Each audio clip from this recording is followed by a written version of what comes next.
Hello, hey, this is Ross Payton with Role Playing Public Radio. We are here playing Delta Green, the Night Clerk today. This is a game that was a special high-level reward for the Night Clerk backer kit campaign. And we have here 3 players who are going to be checking in at the Sleepy Easy Hotel. So here's the backer kit campaign that I ran, and the zines have gone out, but some of these fine patrons of the arts have wanted to run in a game, play a game run by me, the author of it, Ross Payton, and of course now the Night Clerk zine is out on print and PDF at Indie Press Revolution. You can get the PDF on DriveThruRPG or itch.io. The Night Clerk is architectural horror, being trapped in an infinite hotel, and it is quite fun. We'll find out. So we're using the Delta Green rule system here, and we have 3 people checking in at the Sleep Easy Inn Hotel. So I'll let you decide whether if you're a civilian or if you're a Delta Green agent. I'll let you decide why you're checking in. So I'm going to say this is the Sleep Easy Inn. It is November. We're somewhere in, let's say, Colorado, outside of Denver, along a lonely stretch of highway, and so away from the big cities. And it is a bitter, cold night.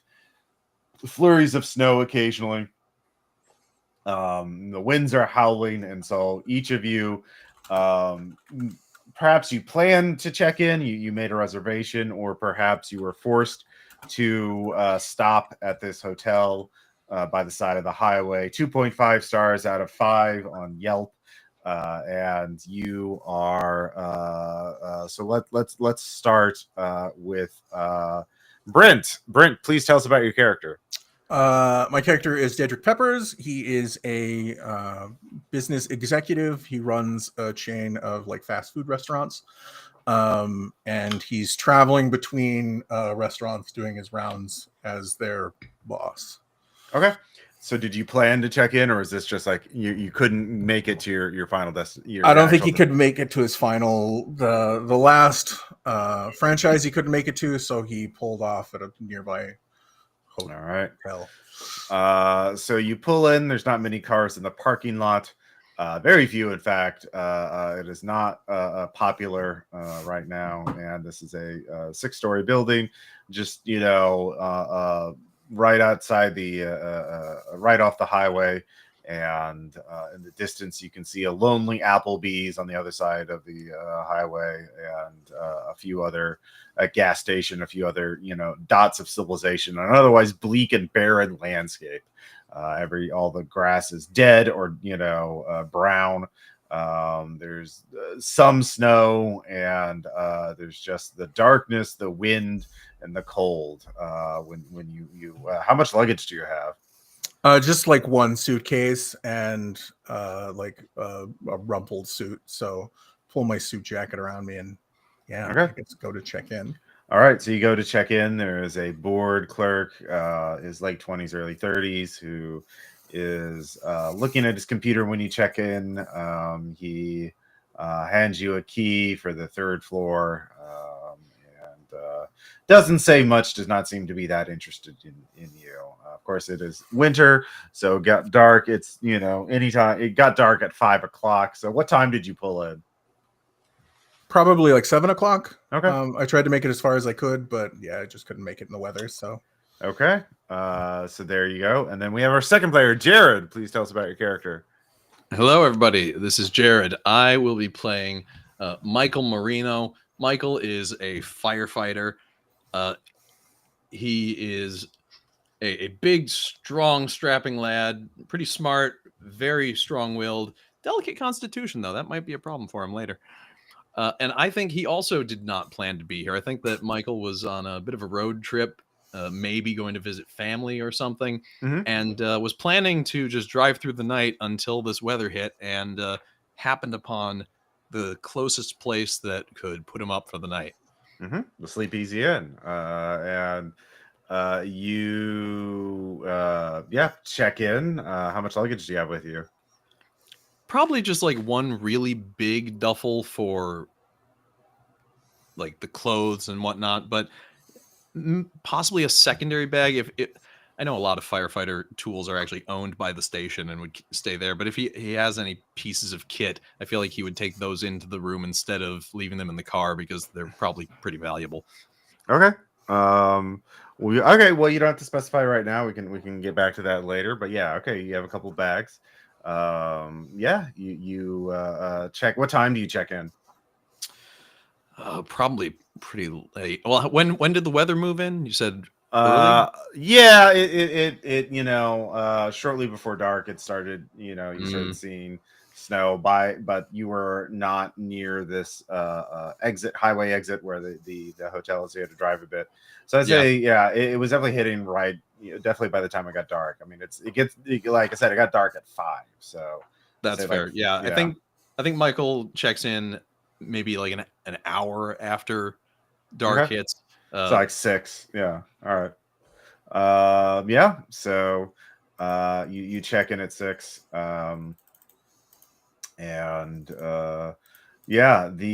then finally we have Marcos. Please tell us about your character. Yeah, I'm playing Casey Pitts. He's a doctor. I'm playing the physician from the Pregens. He's a pretty smart guy, 30s. He's excellent at his job. Very, very educated in things. He's run into a little bit of trouble, so we're going along with what you're saying before. He was told to meet at this hotel. Basically what happened with him was due to debts and other things, most likely due to schooling and whatnot, and education debts. He's had a lot of money issues, problems as of late, and so started pushing some pharmaceuticals on the side, basically to recoup some of the money, to pay off them bills. So basically he got a secret message from someone basically trying to blackmail him, and so he was told to meet at this location. So here he is. I'm assuming again it's evening time, but he's keeping calm and everything, and has his luggage here. Basically I figured it was closer to like a road trip, so he has his luggage and comes in, makes his way for the evening, just looks around, seeing if he recognizes anyone or anything like that. But other than that, makes his way to the desk. All right. Yeah. You check in without a problem. It seems like this hotel is mostly empty at this particular time. What time did you check in? Let's say it's 7 p.m. or so. Okay, so there's one other person there. Older, let's see, another guy checking in about the same time. You're behind him. He's doesn't seem to pay any attention to you. Did the mysterious person who asked you to be here, did they have any specific requests or like how you would recognize each other, or would they send more information? All it said was spend the night. You'll be contacted in the morning. You'll know. Okay. Interesting. Okay. Very good. So, all right. Yeah. The three of you go to different rooms, and you find out, Dr. Pitts, that you're on the same floor, the 3rd floor, as the guy who's in front of line of you. And other than that, though, you all check in. So we'll just go back to, let's see here, Dedrick Peppers. So what time do you wind up going to sleep? He's pretty tired. He's been on the road a lot, so probably early, probably like 9 o'clock. Okay. And it's kind of more like he like lays down in the bed and he goes to sleep in his suit. Okay. Still with like his shoes off, but he's got like his jacket and everything on. Mm-hmm. All right. Does your phone have an alarm set? Yeah, he probably has it set for like 8 in the morning. Okay. Your alarm goes off, and you wake up. You're still in your suit, and you look at the window. It's still like pitch black outside, which you woke up yesterday, and at 8 a.m. There was definitely sunlight, and last night you looked at the window a bit. You could see it overlooked the parking lot where your car is parked, and there were street lights on. But that was last night. You know, when you wake up, it's pitch black in your room, aside from your phone beeping. What do you do? First, I reach over and turn the alarm off, and then I kind of go to the window to. I assume it's I think I just forgot to like open the curtains, so I try and fumble with the curtains first. Then opening them, I see it's pitch black out. It is absolutely black. You do not see any street lights. You do not see any traffic from the distant highway. You don't see anything. It is a void outside. So I'll go check my phone and see if there's anything on, like check the time on my phone and see if it like maybe 8 a.m. 8:01 now, and no signal. Okay, I'll walk over to back to the window, seeing that it's the right time. Do the windows open at all? No, they do not. It seems to be stuck. Okay, well, being it's 8 a.m., I'll assume that maybe they covered the windows or something for some reason. It being a kind of not the nicest hotel. I will put my shoes on and grab my bag and go to head out, assuming that I'm going to be able to make it to my car. Okay. No shower, no brushing your teeth. You're just in a hurry. Yeah. Very much in a hurry. It looks constantly disheveled. That's very disheveled. Yeah. All right. You're doing great in life. Not really. Yeah. And looking at his pharmacy, he might also be a drug dealer. I'm not sure. No, fast food. You got to deal stuff to your workers to keep them working, you know. Exactly. Little side business. Yeah. Got to keep them going. Give them an employee discount for that. And myself, apparently. Methamphetamines, yeah. Since I don't shower. So I'll head out. Diedrich, what time do you wind up going to sleep? That was me. It's the next person. Oh, sorry. Michael, sorry. Yeah. Here you go. So, yeah, this is not a planned stop for Michael. He doesn't want to be here any longer than he has to. After checking the weather report to see how long this weather front is expected to be there, incidentally, what would that weather report say? So after you checked in, after you go to your room, you'd look at the weather. It's supposed to not be too bad. There'll be snowing throughout the day tomorrow, but it's going to be a couple days of snow, but not too much in any one day. Not like a blizzard or anything. It's November. The really bad weather doesn't hit until like December or January. That's when it really gets bad, usually. So it'll be unpleasant, but it won't be life-threatening or anything like that. So that's fair.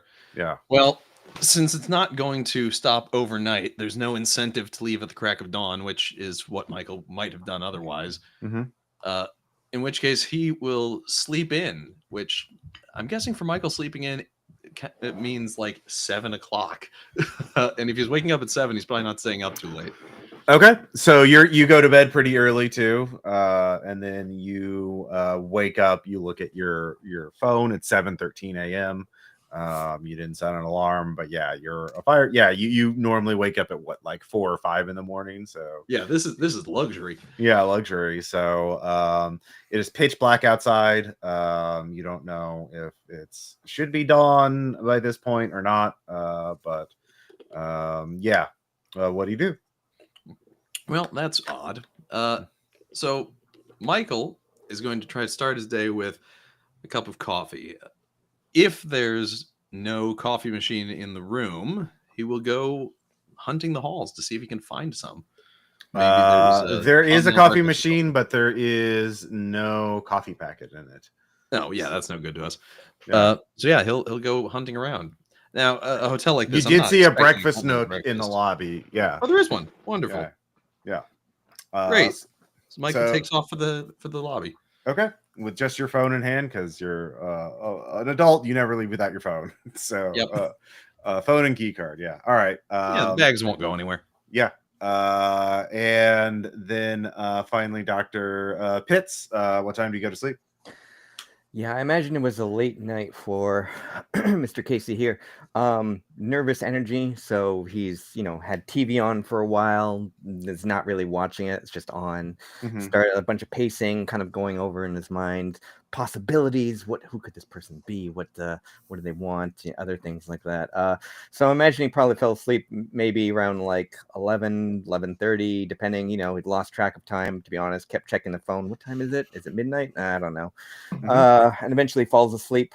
When he gets up, he kind of has a morning routine, so he'll do a couple of push-ups, a couple of sit-ups, go take a shower, get dressed for the day, and then checks his watch. Just typical routine things. So yeah, what time do you get up? Did you set an alarm, or you just wake up when you wake up? So he set an alarm at let's say 7:45 or so, but he woke up before that, so it's gonna probably be like 7 a.m. 7 To be a.m. honest, just got that nervous energy going.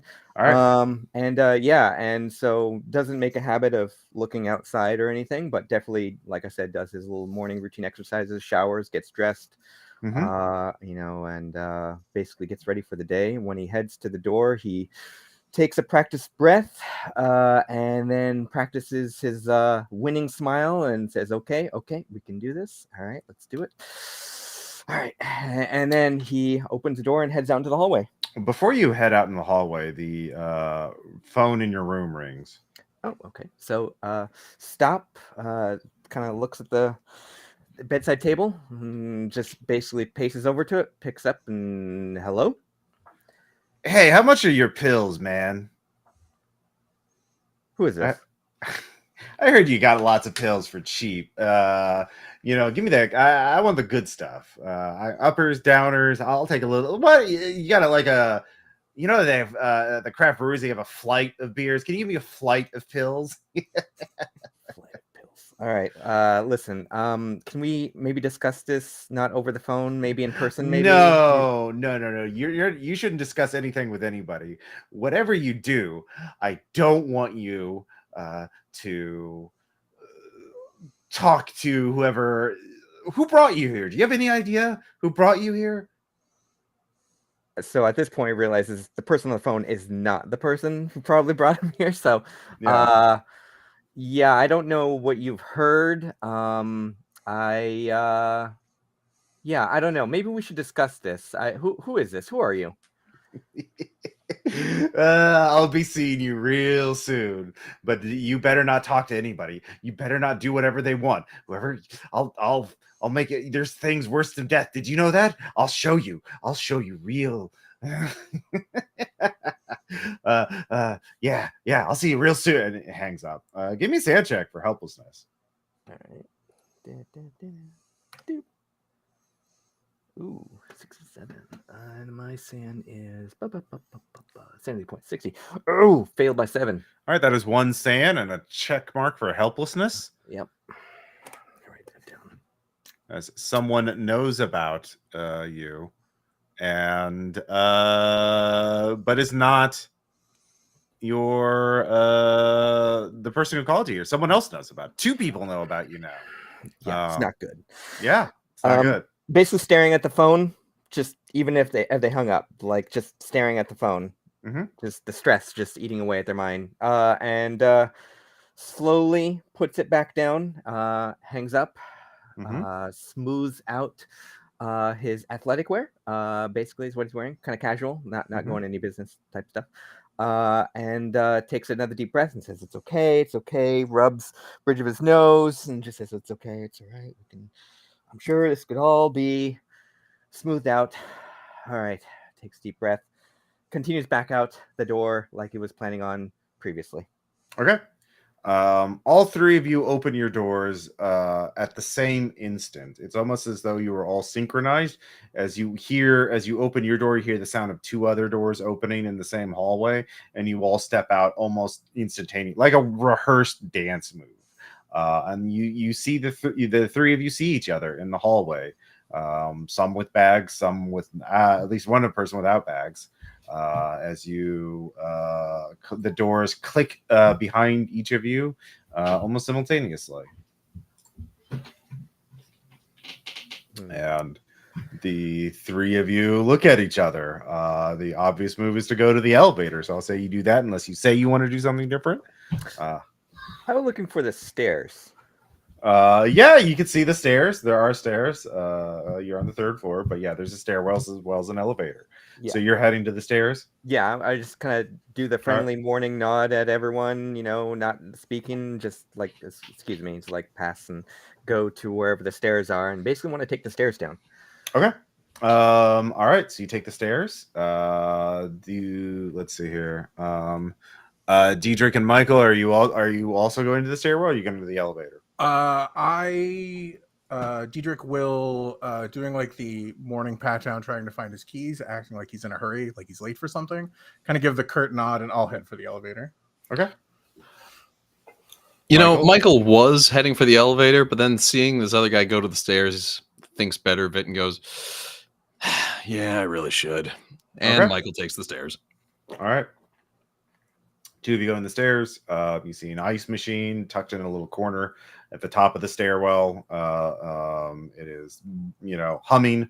It sounds like it's making ice right now. And you take the stairs down. And then let's see here. Diedrich, you take the elevator by yourself. And so you get to the first floor first. And it is, you step out in the hallway near the front lobby, and the lights are on, but you don't see anybody, you don't hear anybody. And you walk to the lobby, there's no one at the front desk, and you look outside, there's windows, and there's that double set of doors, and beyond, and it is absolutely pitch black outside. You do not see streetlights, you do not see anything outside of the windows, but the breakfast nook is packed with food and those little coffee thermos things that you can pour coffee out of, and there's also hot water, those little packets for tea and the little cups, little packaged blueberry muffins and a thing of fresh ish fruit, but there's no one in sight. So you get the what does Diedrich do? Well, I am in a hurry. I feel like I'm late to get to the other place because I was supposed to be there last night, but I haven't eaten, so I do go over to the breakfast nook and kind of like take a couple of muffins and coffee. Okay. You take a couple of muffins and coffee, and you start eating. And the two of you go down the stairwells, and you pop out of just in time to see Diedrich. Are you just sitting down in the lobby? I'm kind of staying at the table since there's no one around. I'm kind of staying in the breakfast nook where the food is. There are tables and chairs. No, I mean like I'm eating off of the breakfast nook itself, like not sitting down, just like standing in front of it, like just taking things. Okay, like one at a time. All right, so you're just kind of crowding it. So but the two of you step in the lobby, and you can see there's no one at the front desk. It's absolutely black outside and dark. Let's see here. Michael, what do you want to do? Michael glances over and notices that there's nobody at the desk and snickers a little bit. Like, well, now I know why it's got 2.5 stars. Heads over to the breakfast nook, notices this gentleman crowding it. And excuse me, clears his throat, tries to squeeze on in, grab a coffee, banana, maybe an orange. Those are portable. You can keep those in his pocket for later. Grab a muffin. And then looks out the window to take a gander at the weather and make some travel plans for the rest of the day. Give me an alertness check. Yeah. Give you what now? Alertness. Alertness can do. That is 86 versus 50. So I think that's a fail. It is a fail. And it is absolutely dark outside. That's weird. There should be sunlight at this point. And finally, so while you're doing that, Dr. Pitts, Casey, what are you going to be doing? Yeah, so out of the stairwell into the breakfast nook, notices that there's someone there already, just kind of gorging themselves on stuff, and kind of does the excuse me, just and just kind of trying to pass them, get through, and tries to make himself maybe some oatmeal and some tea, grab some fruit and things, and he's doing the typical healthy meal thing. Looking around, but with the information given on the phone, he's not really making eye contact with anyone. It's one of those things where his eyes passes over the room, but not necessarily focused on any one thing, just kind of glazing over. One of those things where like, minding my own business, but I'm not necessarily like dead eye staring at anyone, and just finds a quiet table to not facing anyone, basically just sits there and just eating by himself quietly, and waiting for I guess contact, I guess, is Okay. so trying not to be nervous about it, but casually looking around every so often, like, oh, did I hear something over there? No, I guess not. Okay, that's cool. Yeah. So you do that, and it is very quiet aside from the slight buzzing of the fluorescent lights. And so Diedrich, you're done with, since you were there first, you're done eating first. What do you want to do next? I put a couple extra muffins in my pockets. Okay. And then look around, and as if like just now noticing people are there, even though they asked me to move out of the way. I go, it's really weird. It's still dark out, but I still try and go to the door and try the door and see if I can get out, because I'm again acting like I'm in a hurry now that I'm filled with muffins. The inner doors open fine, but when you touch the outer doors, they do not move. You can grab the little horizontal handle that they have to push it open, but you don't even. It's not even like that they're locked. It's because if they're locked, they would still give a little, right? Like they don't move like a fraction of a millimeter. They are absolutely frozen. They are absolutely static. They feel, in fact, it feels weird to touch them, to push against them, because they feel so solid and so immovable. It's a little in fact, you realize you can't even feel the texture of the metal or the glass or what it's supposed to look like. It doesn't feel like anything. It's you're trying to process what is this door, but it is absolutely immovable. And at this point, you can see there are no lights that you can see. You literally can't see anything outside. It is just a black void. There's no lights. And now that you're up at this door, you don't hear any sound. You don't hear the wind. You don't hear the traffic. You hear nothing aside from the fluorescent lights around you and the other two people quietly having their breakfast, the crinkling of plastic wraps around muffins and whatnot. Give me a sand check.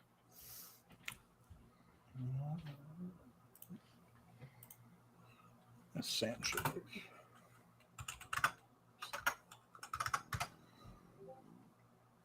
I rolled a 24 and my sanity's 50. All right. Yep. You don't lose anything. What do you do?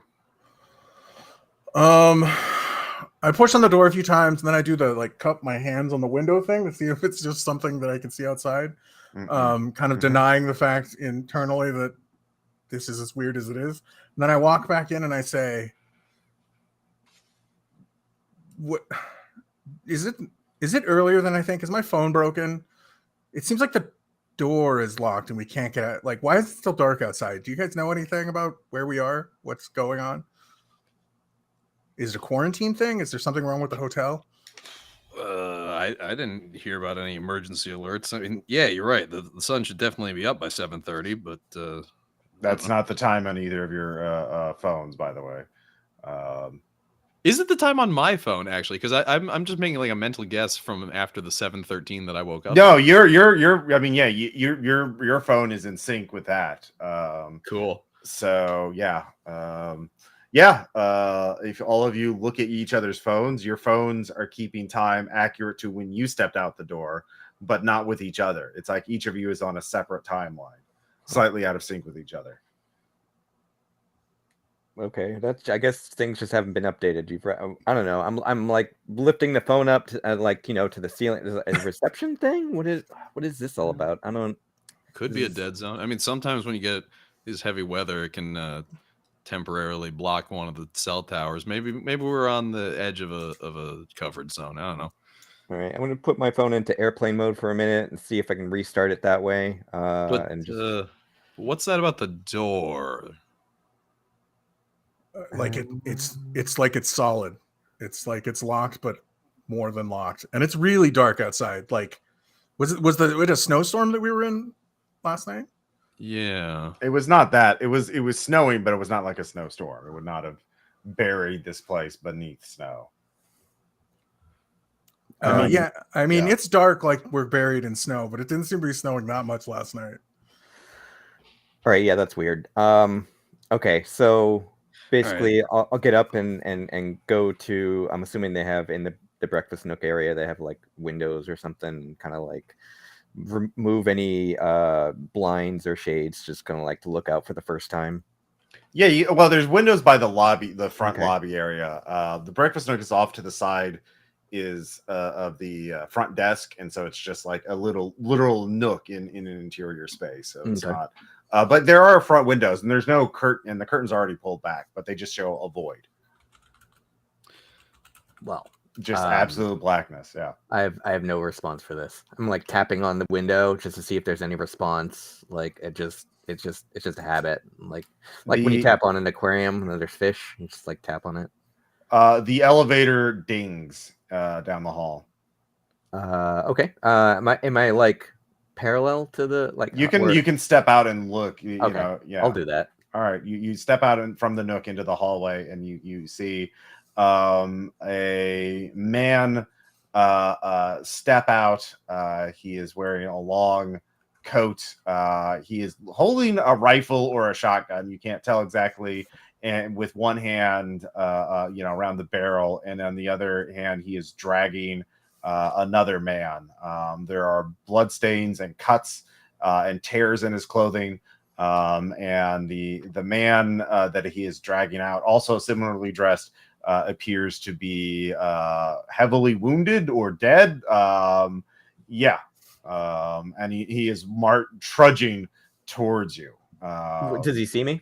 Yeah, of course. Oh, yeah, okay. You're just out in the hallway. Yeah. Right. Okay. No, because my first was like cover, but okay, yeah. So it's a bit of a panic look around, and I'm just gonna like go into the nearest cover I can find. Basically, I'm in a room, not like behind. Well, no, this is like the open area. This is all in the lobby. Like there's the front desk, there's the front doors, there's a little waiting area with tables and chairs. There's a breakfast nook. But it's, like a typical like mid-tier hotel lobby. It's sort of an open area. But there are pillars and chairs and furniture you can duck behind. But like he saw you. And the other two of you, what are you doing when you hear the elevator door? You could hear someone come out and some kind of shuffling sound. So Michael's first instinct was to turn toward it.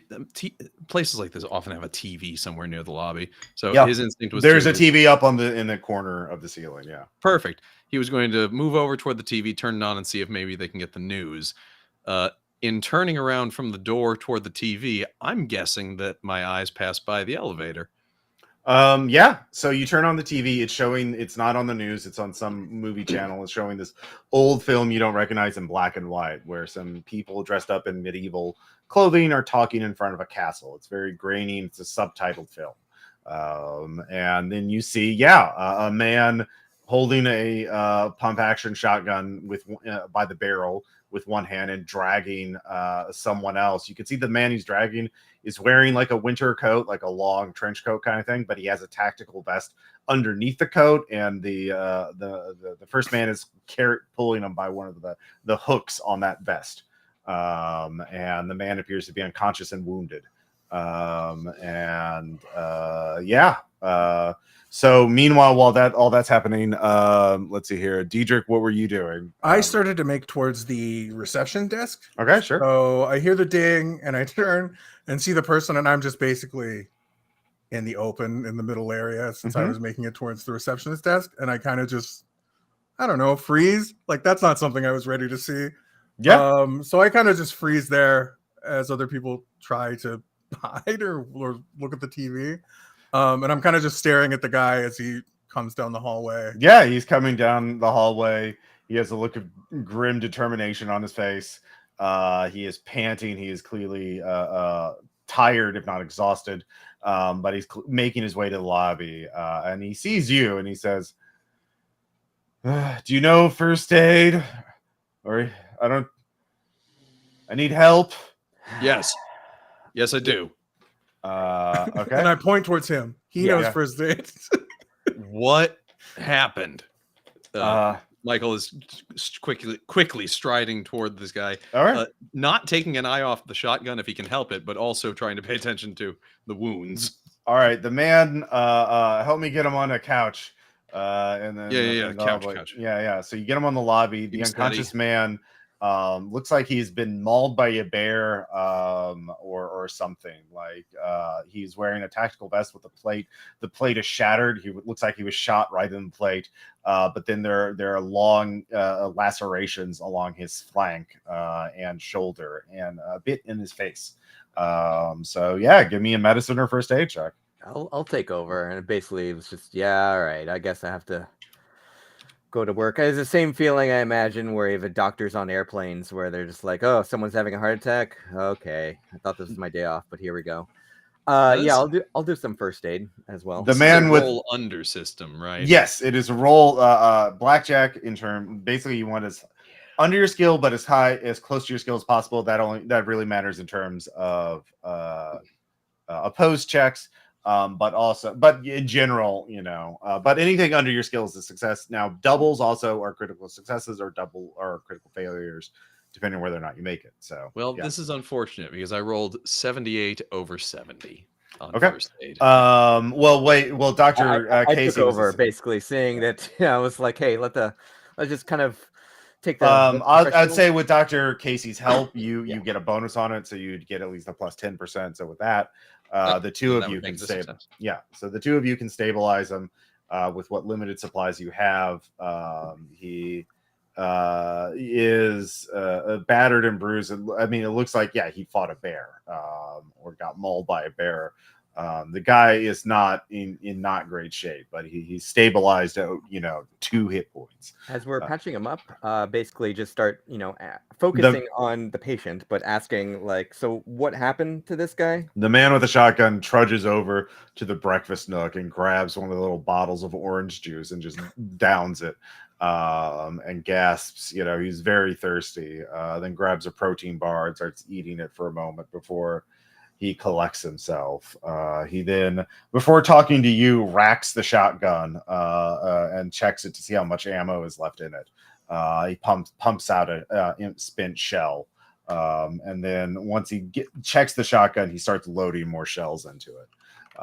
Once he's doing that, he looks at the three of you. Okay. Are you paramedics or doctors? I'm a doctor. Also, can I roll sand for this? It's not normally a situation where someone walks sure. with a gun and roll for violence. Yeah. I'm under my sand. That's cool. All right. Yeah. 51 out of 59. Mm-hmm. Yeah. So. Fantastic. And I'm fire rescue. Okay. And then he looks at you, Diedrich. What are you? I run a chain of fast food restaurants. The man says, okay, you're just the latest food for the machine, I guess. What do you mean the latest? How long have you been trapped? What do you mean trapped? What do you know about this place that we don't know? Answer my question. I came in last night. I also came in last night. Yeah, but when did you realize you couldn't get out? Now. Like 5 minutes ago, maybe, when we tried to get out the door. Who checked you in at the hotel?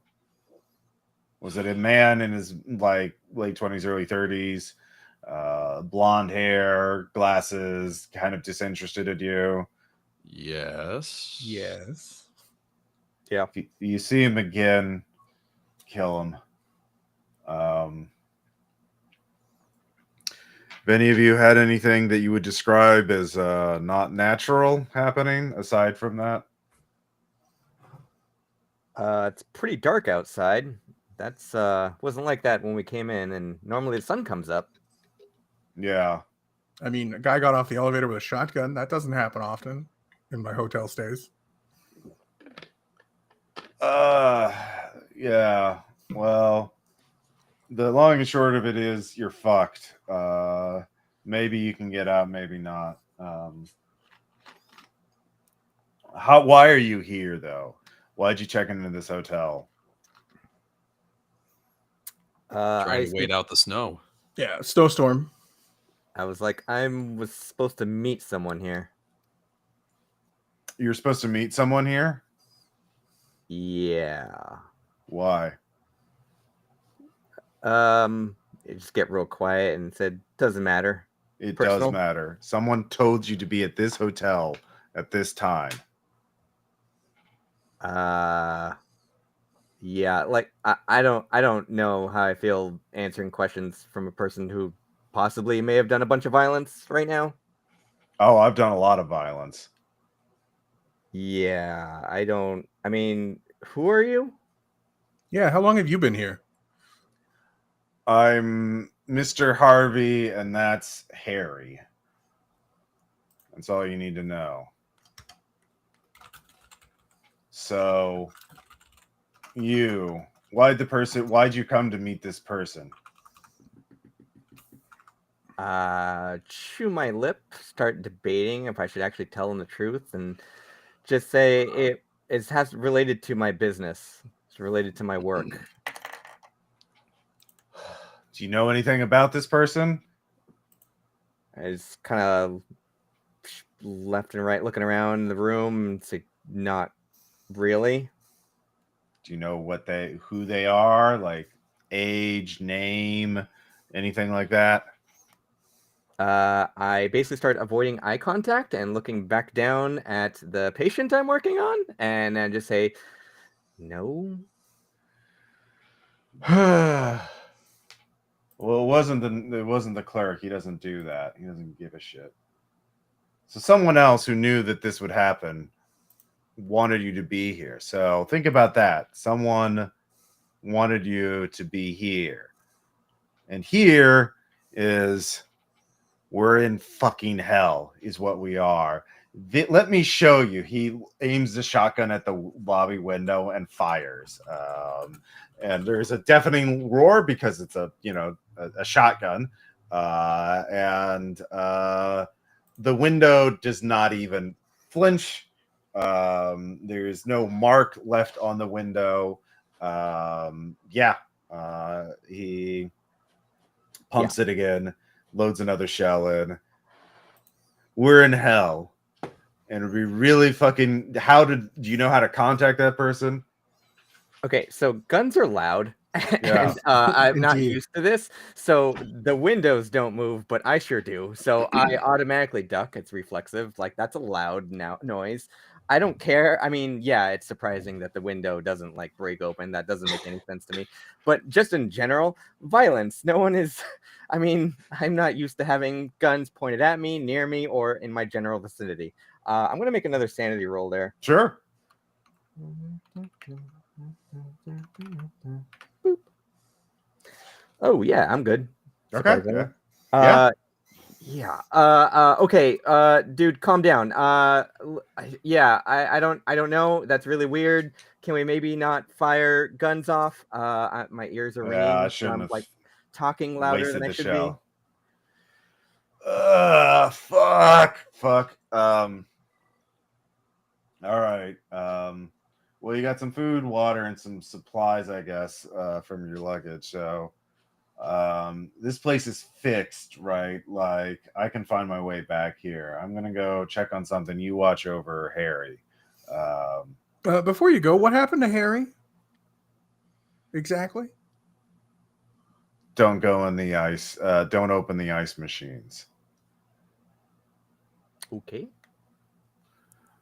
Fucking ice. He starts muttering under his breath. Any of you can roll alertness if you want.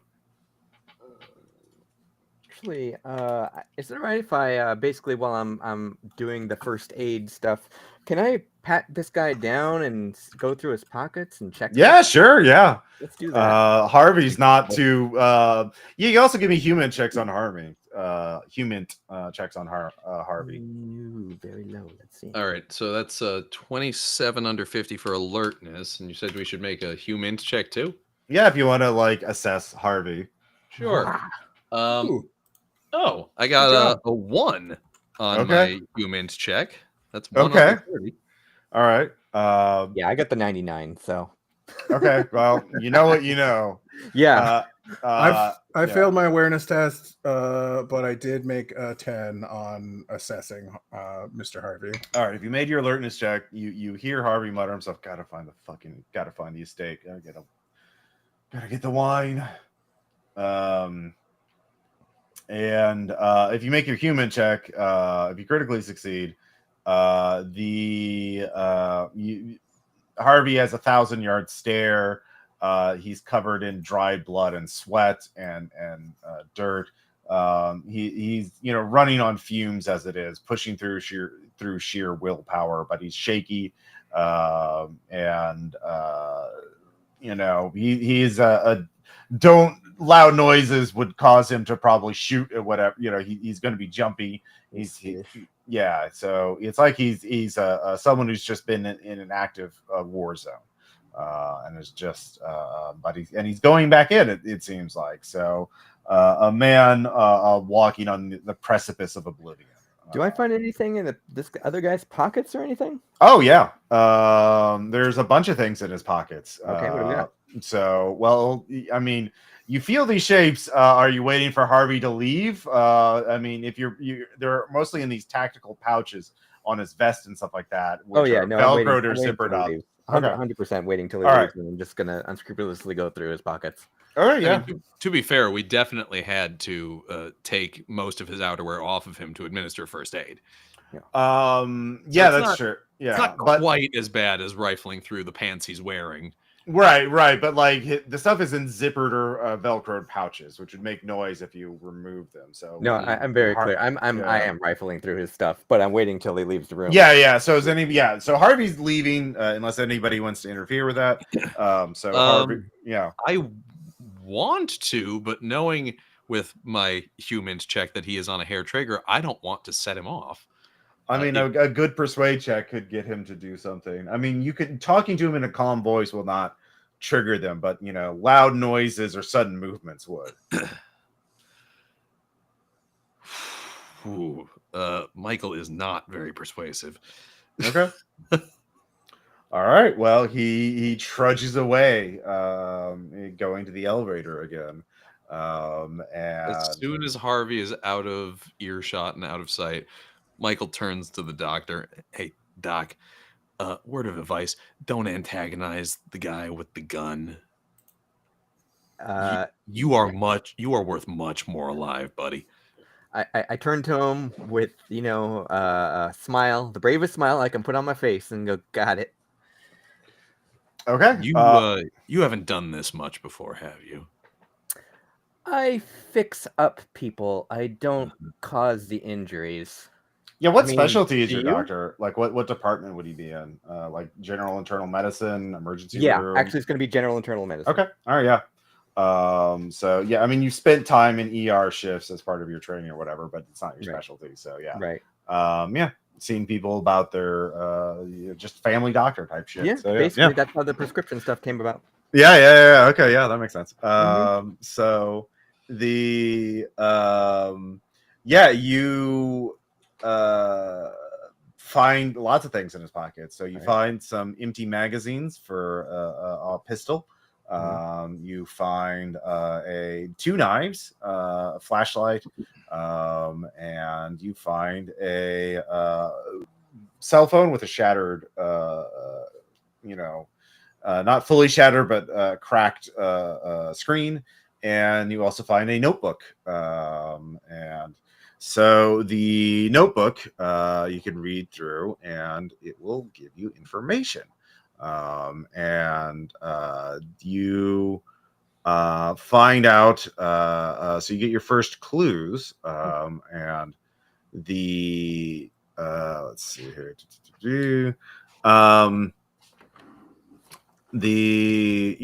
realize that there are. It's talking about that this place is a trap, that it's unnatural, that it's a maze or a labyrinth, that it is. It just keeps going, but there are seemingly two paths. This Harvey, whoever you assume who's the writer, was there are two ways out. One is finding the Night Clerk, and the second is finding the 13th floor. So you read through that, and that seems to be the if you find more information, you can go on one of these paths. But that is what you get from that notebook. And like I said, there's the knives, are they what do they call it, like foldable, or is they like hunting knives, like they're foldable, yeah. Okay, I will pocket one of them. Okay. And then basically just use that. And then is there anything else in the notebook? It's just to just flip through the pages, like drawings, anything? I mean, there's that's sort of like it was not his observations. I'm sort of summarizing it, but yeah, that's you find out that there's two avenues that there were actually a team of 3 people apparently, and but you've only seen 2, and do these writings appear to be like the scribblings of a mad person, or is it like logical, like what's the writing style? Do you have psychotherapy as a skill? I do, actually. All right, give me a psychotherapy check.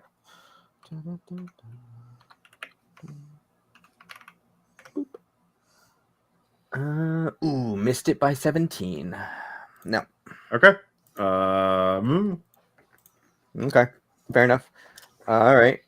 Basically, once I've kind of gotten what I could glean out of it, I just kind of pass the notebook on to everyone else and be like, "Hey, check this out." And I don't mention the fact, and I'm hoping to hide the fact that I hid the knife, one of them at least. And it's like, yeah, he's got this knife on him, and this I don't know, empty pistol magazine. You can like point it. Several magazines. Several. Yeah, I'm kind of like showing people like. Actually, there's one magazine that's still full. So. Oh, is it? Okay. That one I'll keep. The other one. But he doesn't have the pistol on him, right? No. Interesting. Huh. Yeah, so I was kind of wandering around in the lobby seeing if I could find anything that uses a club potentially. But I come back to use as a club. Okay. Yeah, like a chair leg or something. But once he like indicates the notebook, I come back and read it, and I'm like, this guy has to be crazy, right? Like, there's no way. This is only like 13 floors. There's only 6. I mean, 6 floors seemed like a lot when I checked in to this place, but there's not 13 floors. Like, this is crazy. Yeah, I don't know. Yeah, this is crazy. So we are, look, best case scenario, we are now locked into a hotel with a crazy man. Worst case scenario, he's not crazy. So either way, we should be ready for something. Are there like granola snack bars or anything like that? All right, I'm gonna grab a couple and then I'm just gonna shove them in my pocket and be like, okay, let's just go check. I'm mentioning I'm walking and talking, so I'm like, let's just go check. And I go into the hallway and I'm heading to the elevator and I'm like pushing the elevator button to see, like, obviously logically, if there were more floors, we would see them. So I'm like trying to prove to everyone, opening the elevator door and pointing at the buttons and be like, what do we got? Okay. When you open the elevator door, when you push the call elevator button, the elevator is, let's take a look here. That's a good sound. Yeah, it's a die that I rolled. Do tell us. Yeah. So it has let's see, this music starts playing, but it's very dissonant. It's playing like this crackly, old timey 1920s music, but it's a rendition of Hotel California but it's also synthesized, and the lyrics are like the lyrics are so like pitch shifted. They're stretched out. It's very like avant-garde noise music, and then it speeds up and then it slows down, and it starts. The Eagles start singing about Dr. Pills, Dr. Casey Pills, for a bit before shifting back. So yeah. What does it say? I mean, that's what it's singing. And then okay. when you look at the numbers, there's 508, there's -1. Wow, that must take up like the whole door. That's crazy. Okay, there's only the same 6 numbers, but each one is a different number. Oh, okay. Okay, yeah, that's this is like an elaborate escape room. I don't know. This is. Are you seeing this? Like, I'm looking to see. I'm like looking around, like in. I don't know who else is in the elevator with me. I'm not in the elevator, but I'll peek at the numbers from outside the elevator. Okay, I'm literally like, hey, check this out. Look at. I'm not making. Well, you have to stick your head in order. I do stick my head in, but I try to keep the minimum amount of my body in the elevator as possible. Sure. Okay, this is not the same elevator car that I took to my room. Insane numbers. That tracks. Impulsively, I just pushed -1. Okay. Are you staying in the elevator? I mean, I am, yeah. Okay. Is anybody else going in the elevator? So Michael tries to like block the door and hit the door hold button, like jump in enough to hit the door hold button. Sure. You go, hey, Doc, are you hearing this music? The electrical could be fried. Are you sure you want to be inside this box? I'm sure it's fine. You know what? I'm at this point, like, this is just some crazy. This is like some crazy. I don't know. Like this experience is like an escape room or something. Like, I don't know. It's got me curious. I'm like, this is really elaborate. We heard the gun go off, so that's for sure real. Yeah, but it also didn't break the window, so who knows? It was actually just blanks. I mean, like, come on, think about it. That's like, this is really elaborate. I mean, obviously it's a little extra to hurt a guy and whatnot and things like that. But I mean, just what is going on here? I mean, someone's definitely pranking us. Like, here, get in here, check this out. Wait, you helped Harry, and Harry's really hurt. Oh yeah, I don't think they would do that for an escape room. I mean, I'm just saying, like, this is insane. Like, I don't know. I feel like at this point, one of my family members or someone is just like, I don't know. It's just, this is just. It had me going, but now I'm not really so sure. I just one of the medical people should stay with Harry because we know he's legit hurt. If one of you wants to stay with him, I will take the elevator with the other one, even though I really, really don't want to. So while you're talking, you hear something coming from. You hear a sound, a scraping sound, and you look up and you can see fingers that have pulled open the one of the ceiling panels of the elevator, and a face appears from the darkness. Human face? Yeah, kind of. Kind of. My yeah. Answer. Both of you give me sanity checks because there is a glowing like tear in the person's face. Like the cover art of the Night Clerk. It looks kind of like that. Period through, but there's like the shit out of me. I do not make that sanity check. Okay, that is going to be a D8. So do I roll it or do you? I roll it. I'll roll one thing. Sure. So, that's 3, San. If you fail, okay. Michael succeeds. It's a 1 under. This is versus. Yeah, if you succeed, then you do not lose any sand. If you fail, you lose 3. Now, is it against is the target value the maximum? Yeah, your current sanity. Oh, So as you versus take percent. sanity Okay. damage, it gets harder to make for future sanity things. Well, that's 1 under 85. Michael is fine, strangely. Yeah. Daedric is also fine with a 3 under 50. So Yeah. But the figure starts easing himself into the elevator. Cool. Yeah. Michael's gonna try to bodily haul the doctor out of the elevator. Okay. Yeah. Doctor, are you going to resist, or are you going to get out I'm of the not elevator? resisting, but I'm also not aiding. I'm just like in shock of what's going on. But I'm just like, well, okay, well, that's, and then someone pulls me out. Yeah. So the figure, the elevator door open, stays long enough for the figure to step out, and you can see it's this scraggly looking man wearing a medical gown, actually, like a patient. But he's wearing like not the he's wearing like the sort of pants they have for long-term patients, like a rehab clinic instead of like the smock thing that they have. But there's this massive gap going from his head down to his torso that opens wider and shows this glowing opening inside of him. And he Dr. Pitts, he looks vaguely familiar to you. Give me intelligence times 5. All right. That would be that one.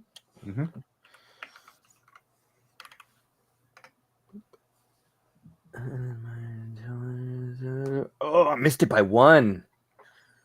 You cannot place it, but he says, "Hello, welcome. I'm so glad you're here to begin your healing journey. Let me reach out and help you along your path." So he starts walking towards the 3 of you. I assume you're all backing up. Yeah, I'm trying to help them drag everyone down the hallway as far away as possible. Is the elevator door open long enough to try to kick this thing back into the doors before the doors close? If that was your intention, you could angle yourself so that you could try and kick them in just in time as the doors close. Yeah, he was being very slow about it, right? He was not. I'm gonna give it a shot. We'll see what happens. That's unarmed, and this will be an opposed check. He will try to grab you. Ooh, well, that's a fail. That's 87 over 60. All right, and he succeeds with a 7. Oh, Jesus. So you lurch out to try and Sparta kick him into the elevator, but your foot just touches the portal in his chest cavity, and you disappear. And the other 2 of you make a sand check as both of them disappear. They kind of phase out of existence. Ooh, I fail. Understandably so. I failed that one too. Let's see here. All right. So Michael, you're the one to kick him, right? So try to kick. Yeah. So you wake up, or you're well, you don't wake up, but like you can't tell what happens for a second. Your mind kind of like zeroes out as there's this shift, and then you find yourself in a, let's see here, this empty room. There is a door at one end of it, and then in the middle of it there is a vat with this greenish liquid that smells acrid in it. It is clear though. You can see into the vat, and you can see that there is a key at the bottom of the pit. There's a key at the bottom of the acrid. Or the vat of and there's this vaguely greenish liquid in the vat, and there's a door. All right, is there like a wooden chair anywhere in the room? There's a wooden stick. Yeah, I'll take the stick. Sure. Okay. Is the vat open at the top? Yes. Great. I'm going to take the wooden stick and try to stick it into the vat to get that key. It melts. It is acid. Oh, fuck. Okay. I've seen Saw. I see how this is meant to be played. But Michael's first thought is going to be to try to break down the door. I've got a demolitions of 70. Maybe I can find a way to take it off its hinges. Okay. Give me a strength times 5 check.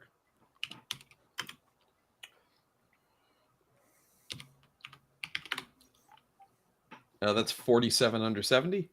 All right. You don't hurt yourself, but this door is incredibly solid, perhaps too solid. It does not even budge at your attempts.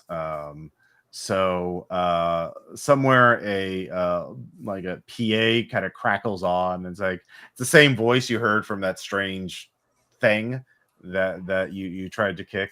And you hear him. He's like, "Welcome to the beginning of your journey to healing.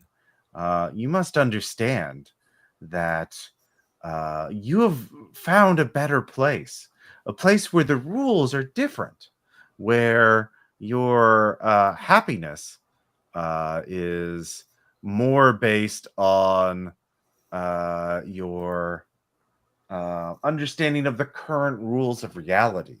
Do not be bound by what you think can or cannot happen."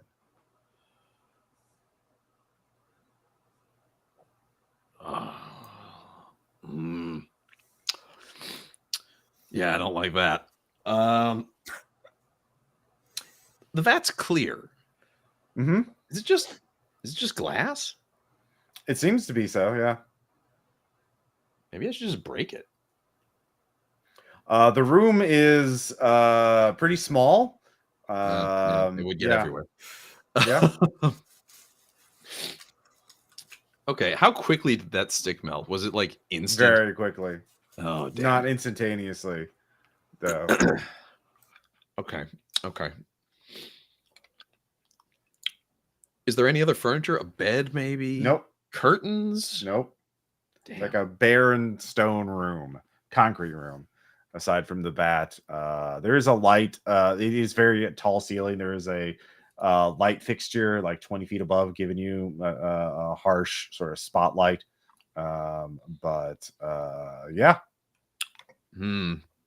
Okay, if there really is nothing else to work with, I think Michael's going to take off his shirt, wrap it around as a sort of arm guard to hopefully protect the arm. Mm-hmm. Because apparently the only way to get this key is to plunge an arm into the vat. Okay. Yeah, give me a sand check. 40 under 85. The shirt melts almost instantly, but you feel the acid on your skin, and it does nothing to you. And possibly your arm is unharmed as you grab the key and take it out of the acid. You lose 3 sanity because you saw that. How could acid melt wood and your shirt and not you? Yeah, that doesn't make much sense. Okay. Well, now Michael's shirtless. Yeah. Okay. Taking the key and trying to open the door. It works. You stumble out into the hallway from one of the other rooms on the first floor. So the two of you, only seconds have passed. You see Michael disappear into thin air. Did you make your sand checks for that? Oh, I failed. No, Okay, we both failed. Okay. That is 2 for each of you. Unless I already gave you some. Yeah. Yeah. And then Ross, isn't there something if you lose a certain amount in a given scene, you break? If you get to your breaking point, you get a permanent disorder. If you lose 5 or more at once, you have a fight, flight, or a panic reaction. Okay, I have a panic reaction because I've lost 5. Well, no, 5 at once. Oh, 5 in one go. Yeah, Sorry. yeah. You can keep getting chipped away all you want until you get a permanent disorder. Yeah. So, yeah.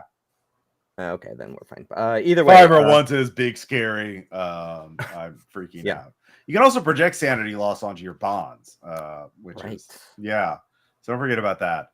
But yeah, the 3 of you look at each other in horror as he's back shirtless now. It's smelling a bit odd. I just stare in disbelief. But is that thing still there? No, it disappeared with him, and it does not come back. Is the elevator door still open? It closed on its own, Oh, unless good. you went out to grab it. No. Okay. I think we should stay away from the elevator. And then I go back in to check on Harry. Yeah. Please tell me the two of you heard that voice on the PA system. I'm just blinking at you and just going, okay, okay, Shit. okay, and then I just kind of I go towards the front desk, and then I pick up the phone, trying to see if I get a dial tone. You hear a woman's voice on there. Wait. Hello, Dr. Pitts. Where the fuck are you? Who? What? Okay. Who is this? Who is this? Wait, is this you, Dr. Casey Pitts? Yeah. Who? Wait, who's this? I'm the one who brought you here. I'm the one. I sent you those messages. Oh, and then I start whispering into the phone and like covering up the piece with my hand and be like, where are you? Said we would be meeting. Where you do not know what's been going on right now? Like this. Look, there's a guy over here. Like I'm gonna need your medical expertise for something. All right. Look, I need you to come. I need you to find the archive.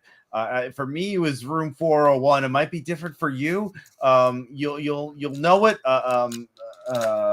You can find the archive. Your key cards will open. Each will open a single door before you have to recharge it. All right. You remember that. You can get information from the library, and then it cuts. And then you hear that voice that woke you up. It's like, no, we can't have you talking to her. That's terrible. And then the line goes dead.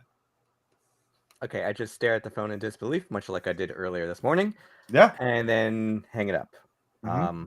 Yeah, the two of you can see that the phone. I mean, yeah, Dr. Casey was talking to somebody, and it was. You can give me alertness checks to kind of hear some of it.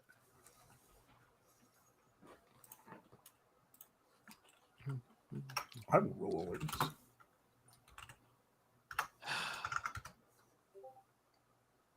Nope. Okay. Well, he was talking to somebody. I just say, I assume that wasn't the authorities. Was it that creepy voice again from the thing? I'm just chewing on my lip and thinking about it, but not really making eye contact with anyone. Said that there's help in the archive. Yeah, we gotta go there. And I kind of look at you and say, we need to find room 401, or maybe not room 401. Numbers are weird. I don't know. And I start jotting down notes on the nearest like piece of paper that I can find. Yeah, that notebook has got unused pages. Oh, okay. Actually, there's some magazines in the lobby. Oh, I mean, do they have pictures? I mean, how is it like? Yeah, there's a failed restaurant owner / drug dealer. The magazine. There's a picture of let's see, Diedrich on the front cover with a big thumbs up. What? Let's see here. What franchise do you have? What would we call it? It's just called Fast Burgers. It's a growing franchise. Oh yeah, Fast Burgers. Yeah. So that seems weird to you, Dr. Pitts. You can find you can use the notebook or use some of the less populated pages of one of the magazines to write notes in. Or actually, no, there's some little hotel stationery. Oh, perfect. Yeah. So I'm basically just start jotting down notes. It's scribbled doctor's handwriting, where I'm sure if someone looked at it, they could make it out. But basically, it's 401 archive question marks. And it was like underlined. It's not exactly the most neat handwriting at the moment. That being said, I will carry that magazine around with me until I can get near one. I'm like, hey, why are you like famous or something? And I like point it out front cover. Yeah, Deidre, give me a sand check for helplessness. All right, sand check it is.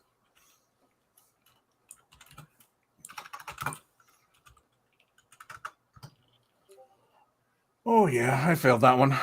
So, Diedrich, do you know that your employees are using your fast food restaurants to sell drugs and distribute them, or are you in on it? I'm in on it. Okay, yeah. So, how to turn a mediocre fast food franchise into a thriving internet a RICO violation, and how many years of prison do you think he'll get when he gets caught, or do you think he'll wind up in a shallow grave? Find out inside. It's like a teen magazine, but it's about your most deepest, darkest personal fears. So yeah, you failed that. Yeah, I failed that. So that's gonna be 5. So that is fight, flight, or freeze unless you project. I'll freeze. Okay. Diedrich gets this like look of horror on his face and just kind of goes still and doesn't know what to say for a second. There is one cover story that catches your eye though that you kind of fix on. Diedrich's one way out. Can he find it? Anyway, the 3 of you, I'm gonna go get some more water right back, so you can all talk amongst yourselves, or yeah, but I'll be right back. I'll be right back before I make a grab for the magazine. All right, then. 1 second. I'll wait.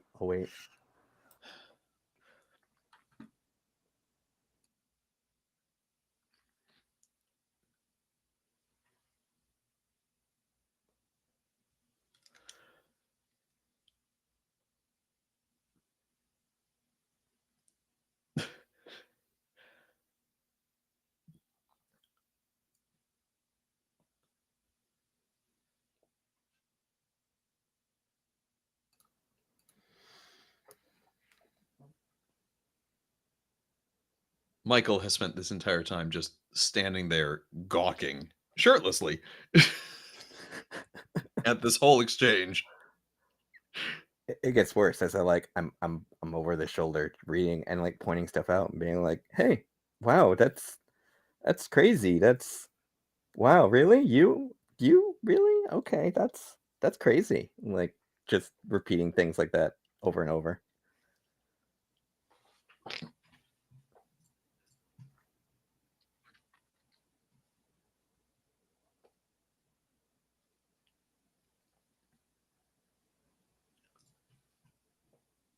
"50 ways to please your man."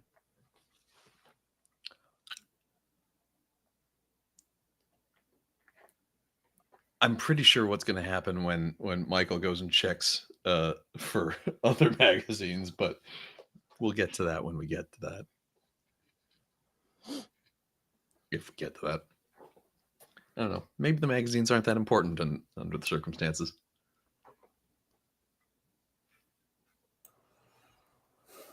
All right, I'm back. Mm-hmm.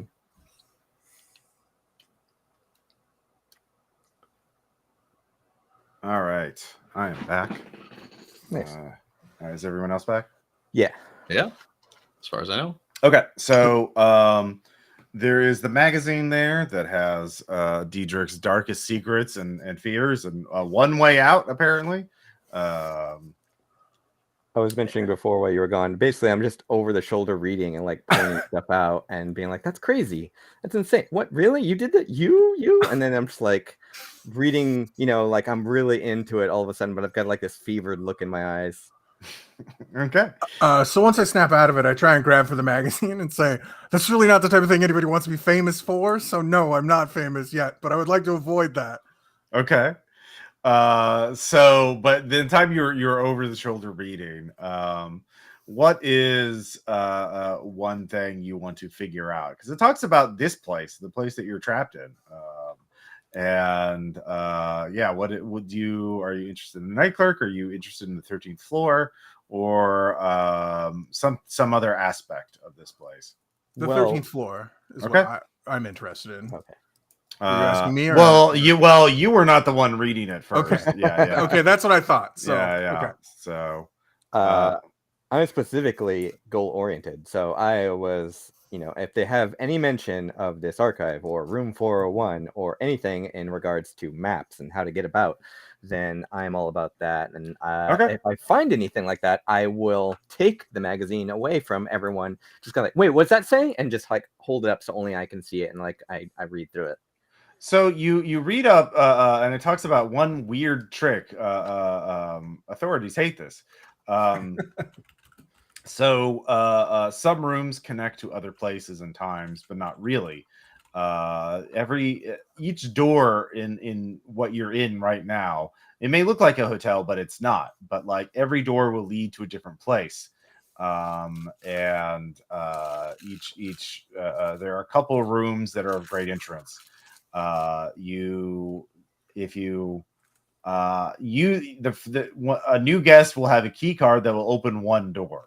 And if you hold the key card to the door, you'll get a vision of what it looks like. And so you learn how your key cards work. Once you use your key card, you have to be emotionally overwhelmed, and that will recharge your key card. So things like incredible fear or anger or joy will recharge your key card, or shedding blood. That works really well. It doesn't even have to be your blood. So you learn how your key cards actually work. So the doors only open for key cards now, unless there's some other extenuating circumstances. But each of you have a key card. So it sounds like going back to our rooms may not be an option. That's a logical inference. Michael has wandered over to glance over the shoulder. Yeah, at this point, Diedrich, you snap out of it after they read that information, sort of figure it out. Yeah, I'm trying to grab for the magazine. All right, you grab for the magazine. I'll just hand it to you. I'm like, I'm done with this, basically. Yeah. Like, here you go. Okay, this is not the day I was planning to have. Yeah, probably. I stare at you incredulously for a second before I try and find the page in the magazine to tell me how to get out of this whole mess.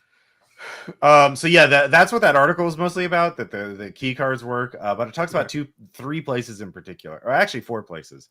It briefly mentions one is the archive, which is a archive of technology, and there are machines there that can do anything.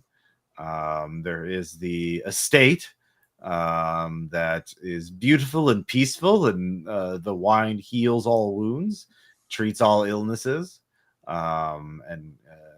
Then there is there's a shopping mall that you can live in. It'll something doesn't say much about it. And then there is a library that has all books. Huh. Where were you supposed to go? The library? Oh, I'm not telling. I was just like, we're looking for the archive. Oh, the archive. That's what I meant. Yeah. Because you did say that. Yeah, it was like okay. I was like, it says that a person on the phone said help might be found there.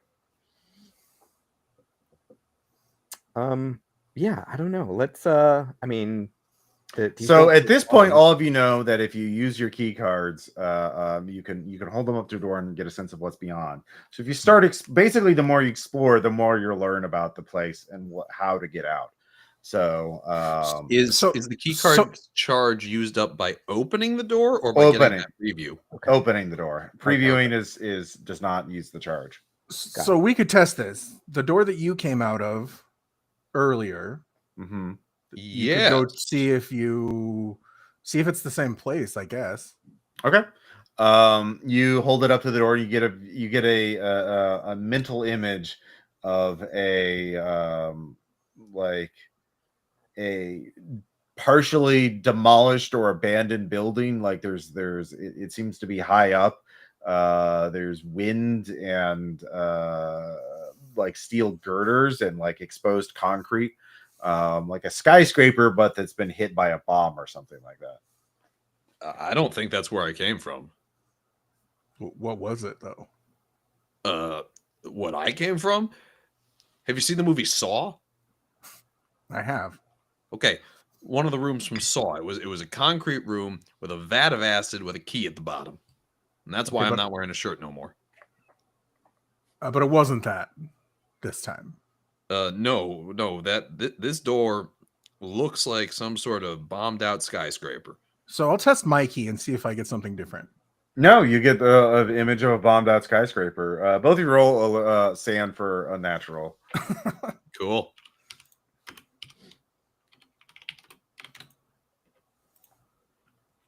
Just one if you fail. 66 under 82. I believe you said doubles are a crit. Yeah, critting the success a sand check is. Yeah, it was a minor one. You don't really lose anything. Yeah, Cool. So I can't like regain my sand or anything. No, that's not how this works. That would be nice, though, wouldn't it? Yeah, No, it's a race to the bottom. Sanity checks only go down, just like prices. You can regain sand in Delta Green, but Yeah. not for making a sanity check. Yeah, it's usually murdering monsters and stuff, but Yeah. I'm gonna check a different direction while they're fiddling with that door. I mean, what do we got? Is there like another hallway full of doors, or do I have to take the elevator? No, there's rooms on the first floor. Okay. Basically, I guess it doesn't really matter. So I'll just choose a door at random that obviously is not one of the ones near them, Okay. and I'll scan that one. It shows a hotel room, but it looks like it's under construction. There's some luggage in there.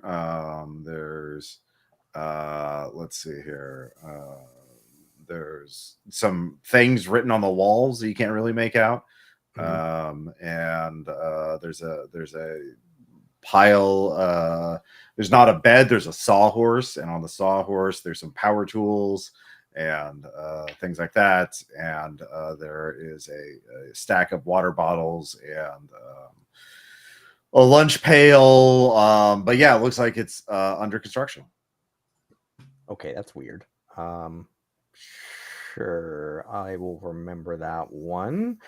One across from it, maybe? That shows a hotel room that has an elegant Art Deco style to it. Polished wood, chrome, and gold, elegant, upscaled, and brand new. You see a room service table with a tray with leftover food and drinks, like an open bottle of champagne. There's a black and white photo of the hotel with looks like a ballroom. You can't really make it out; it's on the far wall. And there is a looks like a man in a masquerade mask, and formal wear and black gloves, who is pouring himself a drink of brandy. All right, let's do that. I'm going to open that door. Okay. Before that, I do have one important question about doors and where they lead. Mm-hmm. Does the door to the stairwell still lead to the stairwell? It does. Interesting. Mm-hmm. But that's all. Is that locked? No, it's not locked. It's unlocked. Yeah, that one we wouldn't have to use a key for, I don't think. Okay. You open up the Art Deco room.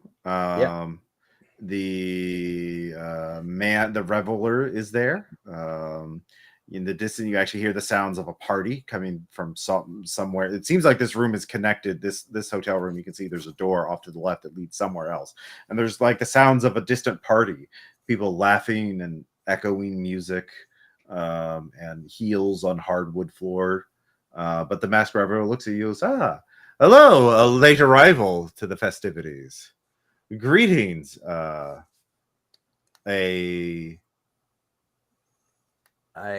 just walk up to him. Hi, how's it going? And I'm just looking around. I'm taking in the room, so I'm having a conversation, but I'm not looking directly at him. I'm basically scanning the room to see basically anything, any other clues, any other hints of things. And peering over his shoulder and saying, yeah, what are we celebrating? So the other two, you can see Dr. Pitt open up a door with his key card, and now you can hear him talking to somebody. What are the two of you doing? We probably shouldn't let him go alone. Well, I say, what the and then, yeah, when he says that, I guess I move towards the door with him. Okay. Michael So might have a bit of a savior complex. yeah.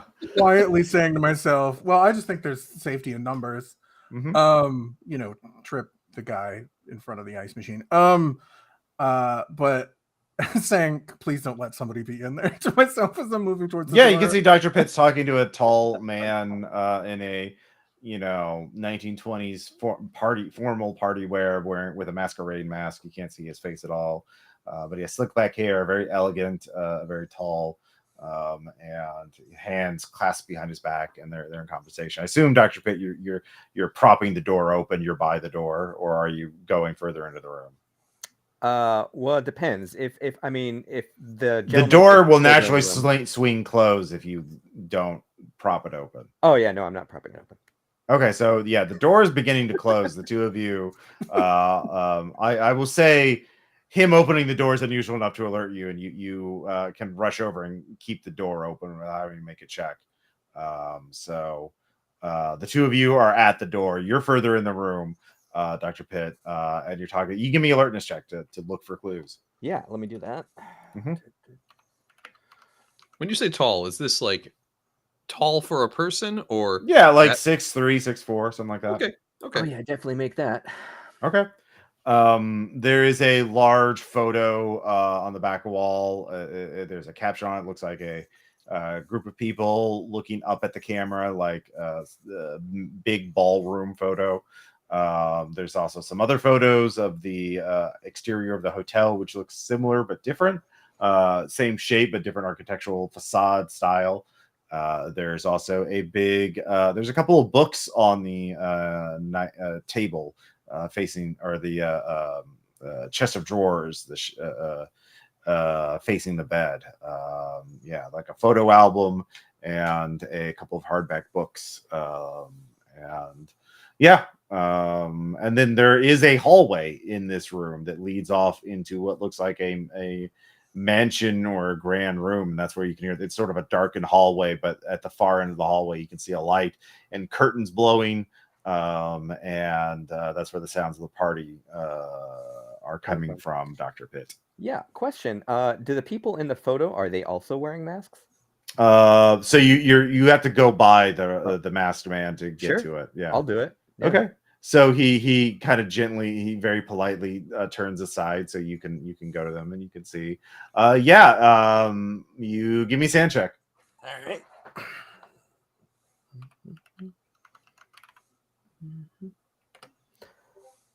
Oh yes, I make it. Celebrating Dr. Pitt's graduation, 1921. Welcome, Doctor. And you're there at the bottom center, and everyone's like smiling and like you're the life of the party. And you're the only one. You are not wearing a mask. Everyone else is wearing a mask. Did you make your sand check? I did. One for unnatural. Okay. That's fucking weird. Yeah, no, it is, but sure. Okay. Again, this is just an elaborate prank. Sure. Why not? We're rolling with it. It is you lost sand. This is not a prank. This is no. This is the lies I tell myself. Okay. Yeah. I guess that would be the sand loss. So yeah, sure. Right.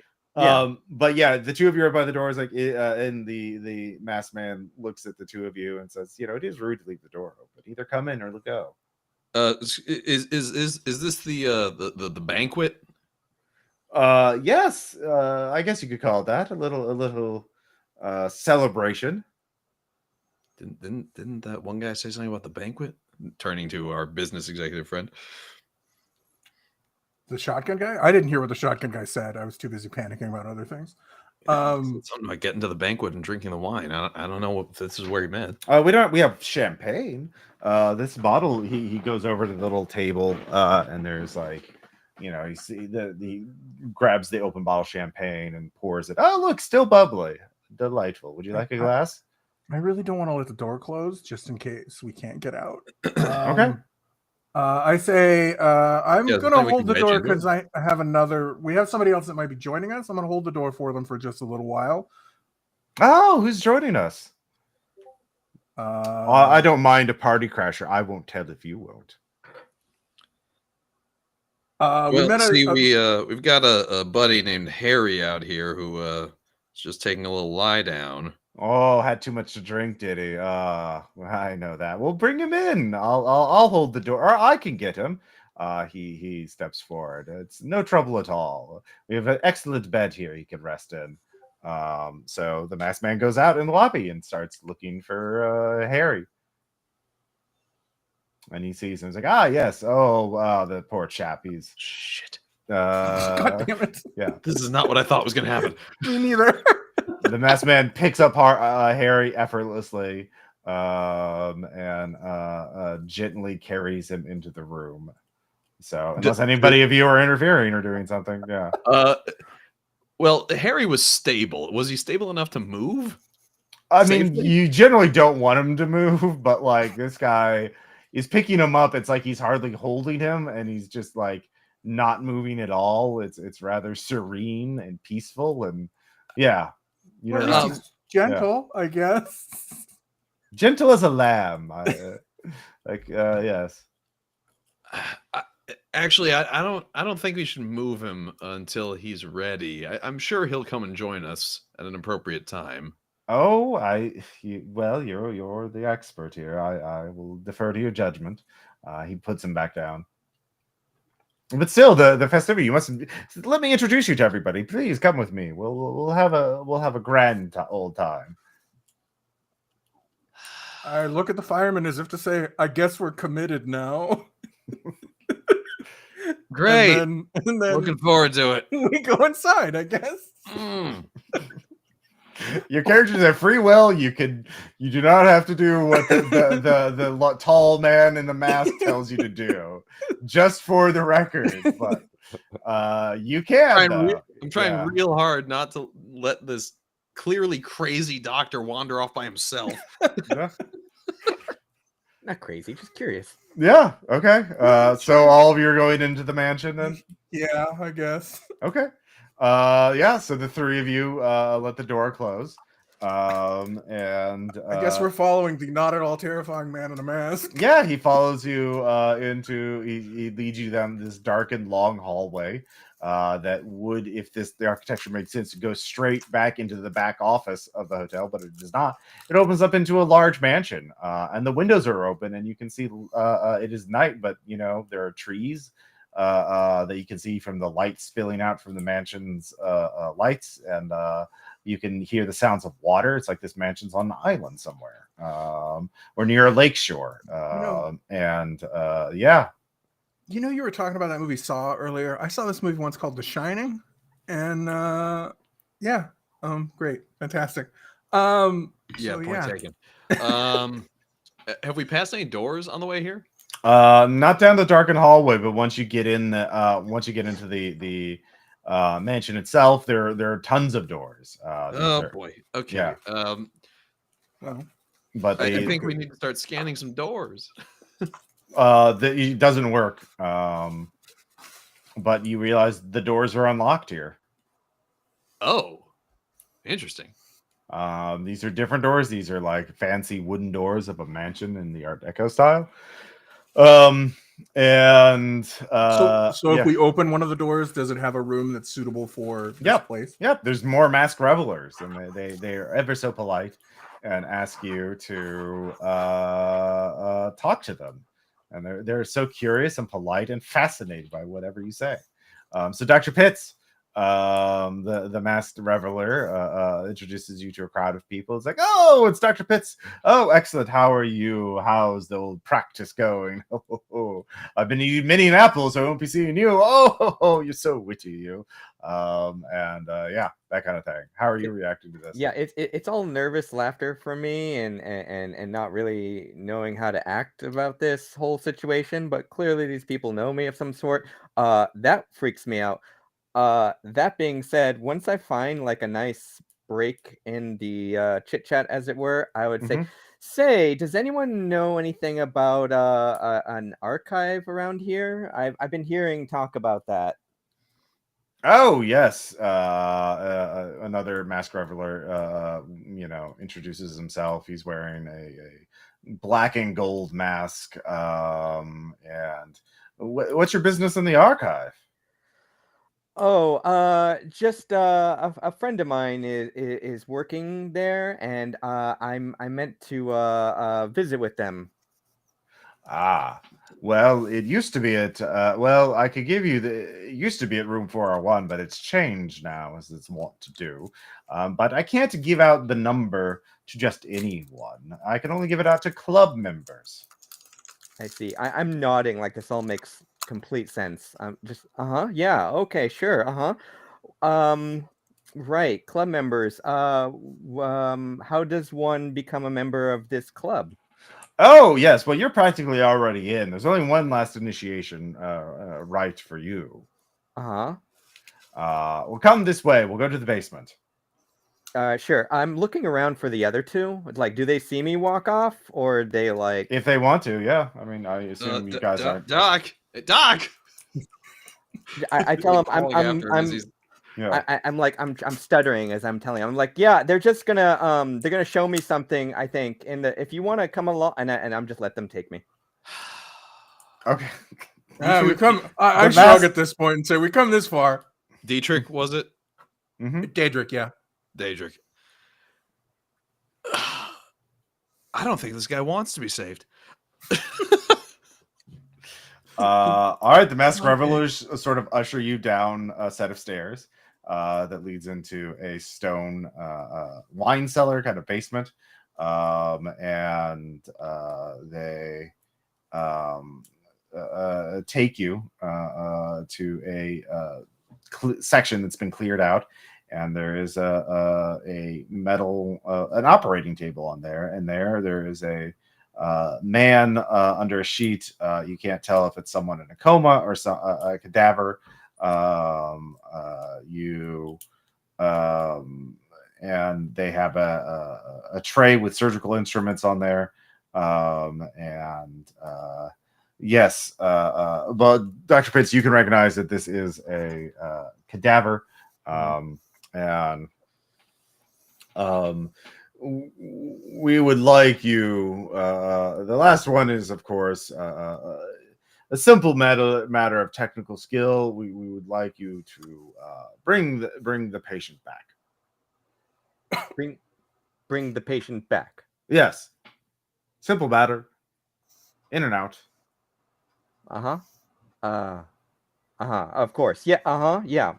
Of course. Okay. Mhm, And then I'm just like putting the palms of my hands into my eyes and rubbing very hard, taking deep breaths, and say, "There's a void outside, and there's people who teleport around."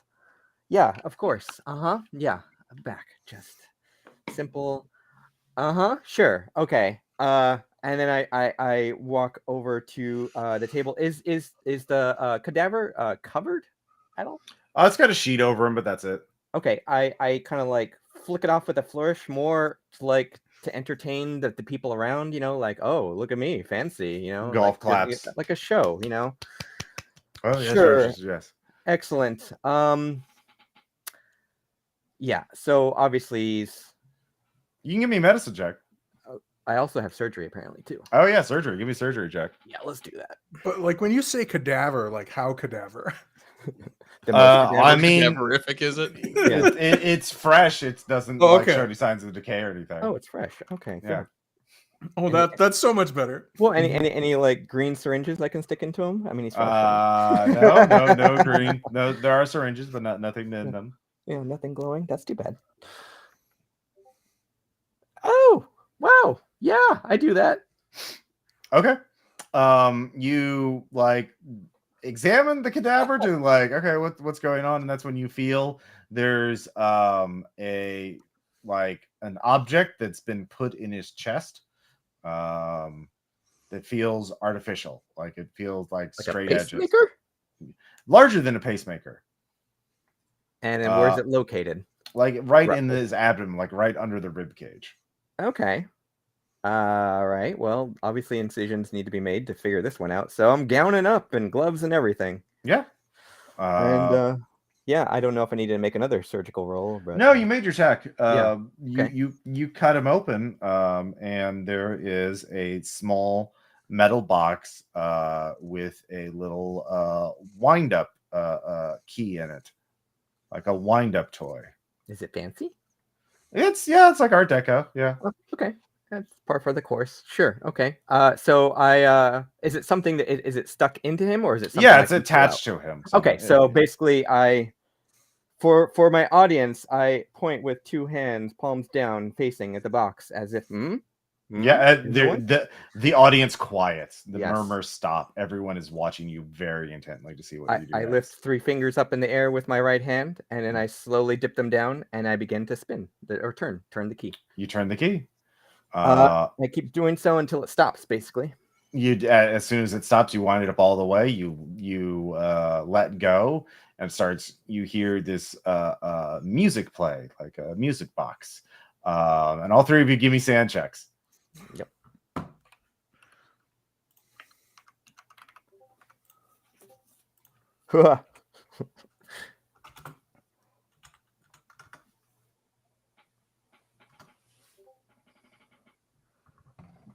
So if you make it, it's 1. If you fail, it'll be a d6, which I will roll.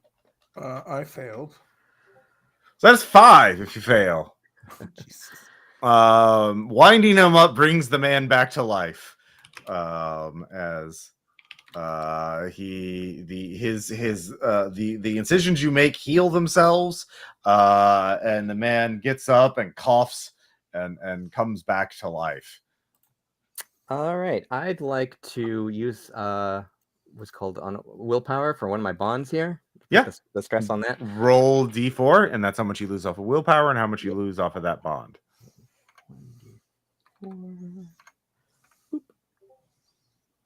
2. All right, so I take 3. I would also like to project onto my bond. Okay. That's 1d4, right? Mm-hmm. I succeeded at the sand check, 27 under 82. Okay. Basically, for my projection, I am thinking about med school, and one of the students I was really close with, but also ended up working with later. Her name was Tracy. We were very close, studying together and other things, purely platonic, but just in case. Basically, she always was very supportive of me going into the medical career. Obviously, we kind of motivated each other, and now I'm realizing how such a shitty idea that was. Yeah. So you stagger back. The man in the black and gold mask clasps your shoulder from behind you as you're staring at this cadaver brought to life by winding him back up like a wind-up toy. It says, "Oh, excellent! It's room 213 now." Here, there's we have an elevator here in the basement. Come with me, and you and your friends can go right now. Oh, what an excellent show! Excellent, good performance as always, Dr. Pitts. I can't wait. You've done so much for us. It's so excellent. We'll can't wait to see you again. But yeah, unless the three of you want to do something else, the mass reveler will guide you to an elevator, and it's a hotel elevator in the basement of this mansion. It's great. Good. More elevators. Yeah. I hate to impose, but I don't suppose you have a coat room or something with maybe a spare shirt. Oh yes. Oh, how of course. He produces an excellent button-up shirt. Thanks. Yeah. I've been getting a bit chilly. So he pushes a button. The elevator opens up. Here you go. And it is a standard hotel elevator, except there's a bunch of blood on the floor and a bunch of spent shotgun shells. Oh, Harvey's been here.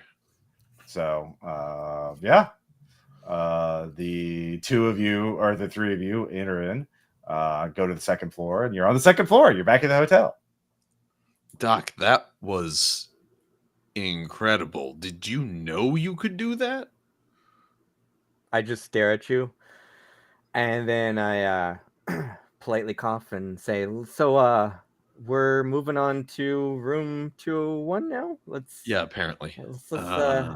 How's everyone How's everyone? Let's take stock of our situation. I just need to sit down for a minute, and I Yes, just you sit do. there with my hands on my face, just covering them up, just deep breathing, rubbing my hair back, just extremely stressed out, like Do you shaking. do you want some orange juice? Yeah, that'd be great. Okay. I have a muffin. I offer you a muffin out of my pocket.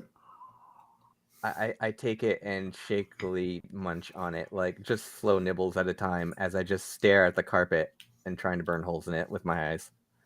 I think Michael glances around the hallway to make sure there's no impending threats, and assuming that the hallway is clear. It is. Does the mask guy come with us, or did he? No. Okay. He just ushered us into the elevator and then left. Mm-hmm. Okay. Okay, I don't think we're in a rush right this second, so you take a minute there, okay, pal? I'm not even responding at this point. I'm just like looking, eating, and I think a man sighing heavily. I think a man deserves a break after resurrecting the dead. Yeah. Via wind-up. Okay. And I just laugh because that happens all the time. Woof. Oh boy. This what a day. Okay. So are the doors in the hallway near us? Are they? I mean, you're in the closed down there, or do elevator. they It's close? like a standard hotel layout. You know, like there's Great. rooms on either side of the hallway. You can see room 201 to 215 on the left, and 215 to 216 to 230 on the right. All So, right, yeah. so 201's probably all the way at the end. It's 213. He said. 213. He said. 213. Yeah. 213. Okay, Sorry, so I we're had actually to play pretty or close. forgot. Yeah. All right. I'm gonna pop my head around the corner real quick just to get a scan on room 213, and then I'm gonna come back. Okay. Okay. All right. You use sit your tight. Yeah. You use your key card to preview it, and you can see a massive. Let's see here. How do I describe it? Basically a room with a tall ceiling and overhead lighting and pillars every once in a while, but it's just like and tile flooring, and it's just this endless, and there's sort of like spaces in between, but an endless grid of technology stacked up in square sections with pathways between them. Oh wow. You see computers, you see printers, you see other machines you don't readily recognize. You see for office furniture, discs, printouts, manuals, and in the distance you can see a sculptural shape made from machines, a skull made from cables and hard drives and other things. Did you say a skull? Yeah, it's like a skull, a sculptural skull made from computer parts. Oh, goody! I'm sure that will be fine. Yeah, and I'm guessing that this is right next door to 215. Mm-hmm. And I know we're not technically planning to go in there, but I'd like to get a preview of 215 on my way back, just in case. Sure. You see a beautiful open-aired room. There's windows. It's sunlit. It's got this beautiful Art Nouveau style to it, and there's some pottery on a shelf on the far wall, but the sky is an odd shade of blue. It's not a blue you've quite seen in the sky before. And yeah, there's a little balcony, and you can see trees. The trees seem to be a weird shade of green, but there's a table there with like some plate of cheese and crackers, and there's a bottle of wine. Yeah, interesting. Okay, so I'll come back to the other two. All right, so the archive is full of computers. I hope one of you is good with computer systems, because this looks like server racks upon server racks upon server racks. This isn't your average home PC. And next door to it, we have something that might be a safe room if we need somewhere to duck into. It looks peaceful. The colors are a little off, but it looks like some sort of pastoral scene. Okay, so that's 2 rooms. Didn't they say we only could use one of our key cards once? Yes, Before I haven't recharge. opened anything yet. Well, yeah, but so the docks is done. Mine is good, and yours is good. Right. So we can get into those 2 rooms. Right. Okay. But there may be more that we have to deal with that we don't know about. Oh boy. And then they said something about recharging it in the book, like bleeding on it or something. Yeah. So they said intense feeling or bloodshed. I don't know what they mean by intense feeling. I don't know what counts. I don't know what they mean by that either, because this whole experience has been pretty intense so far. I mean, I just start laughing. Yeah, exactly. frankly, the docs card might be charged again. I feel like bringing back the dead should count as an intense feeling. Yeah, maybe. Hey, Doc, you feeling a little better? Yeah, it's just been a day, you know? It's just Yeah. it's been I take out my cell phone. What time is it on my cell phone? It's been 2 days. Oh, okay. Yeah, that's okay. Sand roll. Sure. I'm not telling anyone. Just Sure.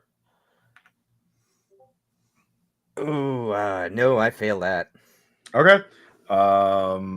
That is 2 sand. Okay. Oof. Sounds good. Yep. Okay. Sure. That tracks. It's getting late. We should. I'm real glad I ate this muffin. Blueberries, delicious. Yeah, we should get going. And I just start getting up and power walking to. Is this direction? I point down the hallway. Is this where? And I keep walking. I grab the Doc by the shoulders and like bodily turn him toward room 213. Here it is. Here it is, pal. All right, cool. And I stand ineffectually in front of the door, and then just kind of sigh, look down at my key card, and then look at someone else and say, "Would either of you be able to?" And I just kind of point. Yeah, I'll use my card on this one. Yeah, thanks. And I kind of step out of the way. And I go use my card on the door. Okay. You use the card on the door and it opens up into this massive archive of technology. Like I said, there are dozens of. Actually, I think I can pull up an image of it real quick. Let me see if I can find the art.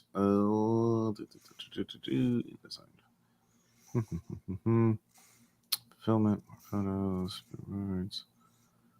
Where are they? Links. Nope, that's not it. Where did I put that art? So much art. I'm not going to open up the InDesign file to do that. Actually, I'll just use. Anyways, it's big. And oh, here it is. Whoop. There we go. Nice. Yeah. So that's where you're in. And yeah, it doesn't look great. But as soon as you get in there, a CRT with a speaker next to it, like kicks on and says, "Dr. Casey Pitts," it reads in synthesized voice. Follow these monitors to come to your contact. Your help is needed urgently. I turn around, I look at everyone, I say, either of you ever see that show Cheers? It's just like that. Everybody seems to know your name. Everyone seems to know my name. You are very popular here. And then I basically go down the aisles or whatever, following. Yeah, you're following it. Like every 50, 100 feet, a new monitor flicks on with a little speaker next to it, and it plays some sort of sound to get your attention. And so, are you walking or running following these? Walking at a sedate pace. Okay. Kind of tired. Okay. Wasn't there something we needed in here? Where are you going? Okay. So you start walking and the first hour passes. You're just walking and walking and walking as you start seeing more and more, like every any kind of technological item you see at some point in various levels of conditions. But it never stops. There's just always another monitor and another little speaker playing some sort of MIDI music or a voice. And so the first hour passes and you're walking, and then the second hour passes and you're walking, and then finally you see multiple lights up ahead pointed on there, and it looks like it's been cleared out. A section of this archive has been cleared out. Well, what are you doing during this 2 hours of walking? Or as you're going through here and you're covering miles of territory, and there's no end in sight. One of the things I'm doing as going through, I start noticing, obviously this is very obvious as we go through the aisles, that there is a bunch of technology. I'm casually cataloging the different medical equipment that I see until I find a defibrillator that is in possibly good quality, or at least just be able to use it, and just pick it up and keep on moving. Give me alertness at half. All right.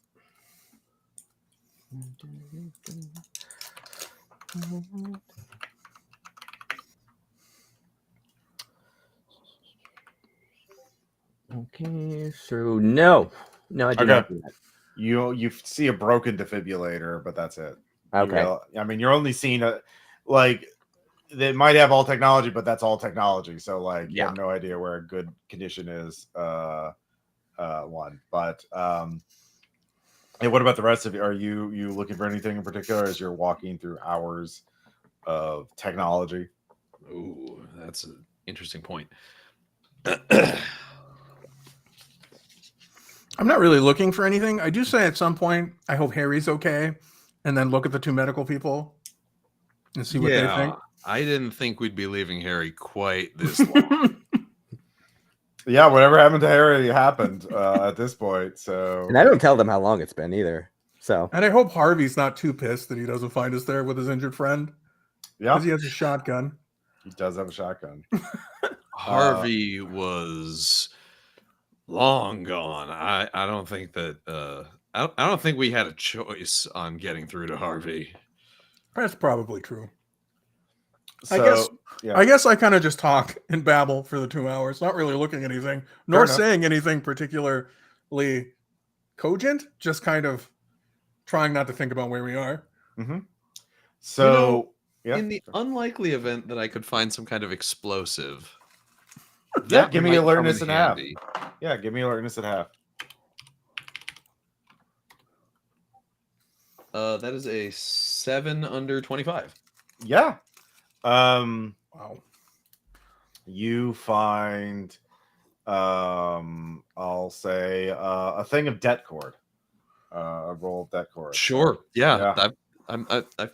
Michael's probably worked with that once or twice to breach through a clogged entryway. Yeah. Mm-hmm.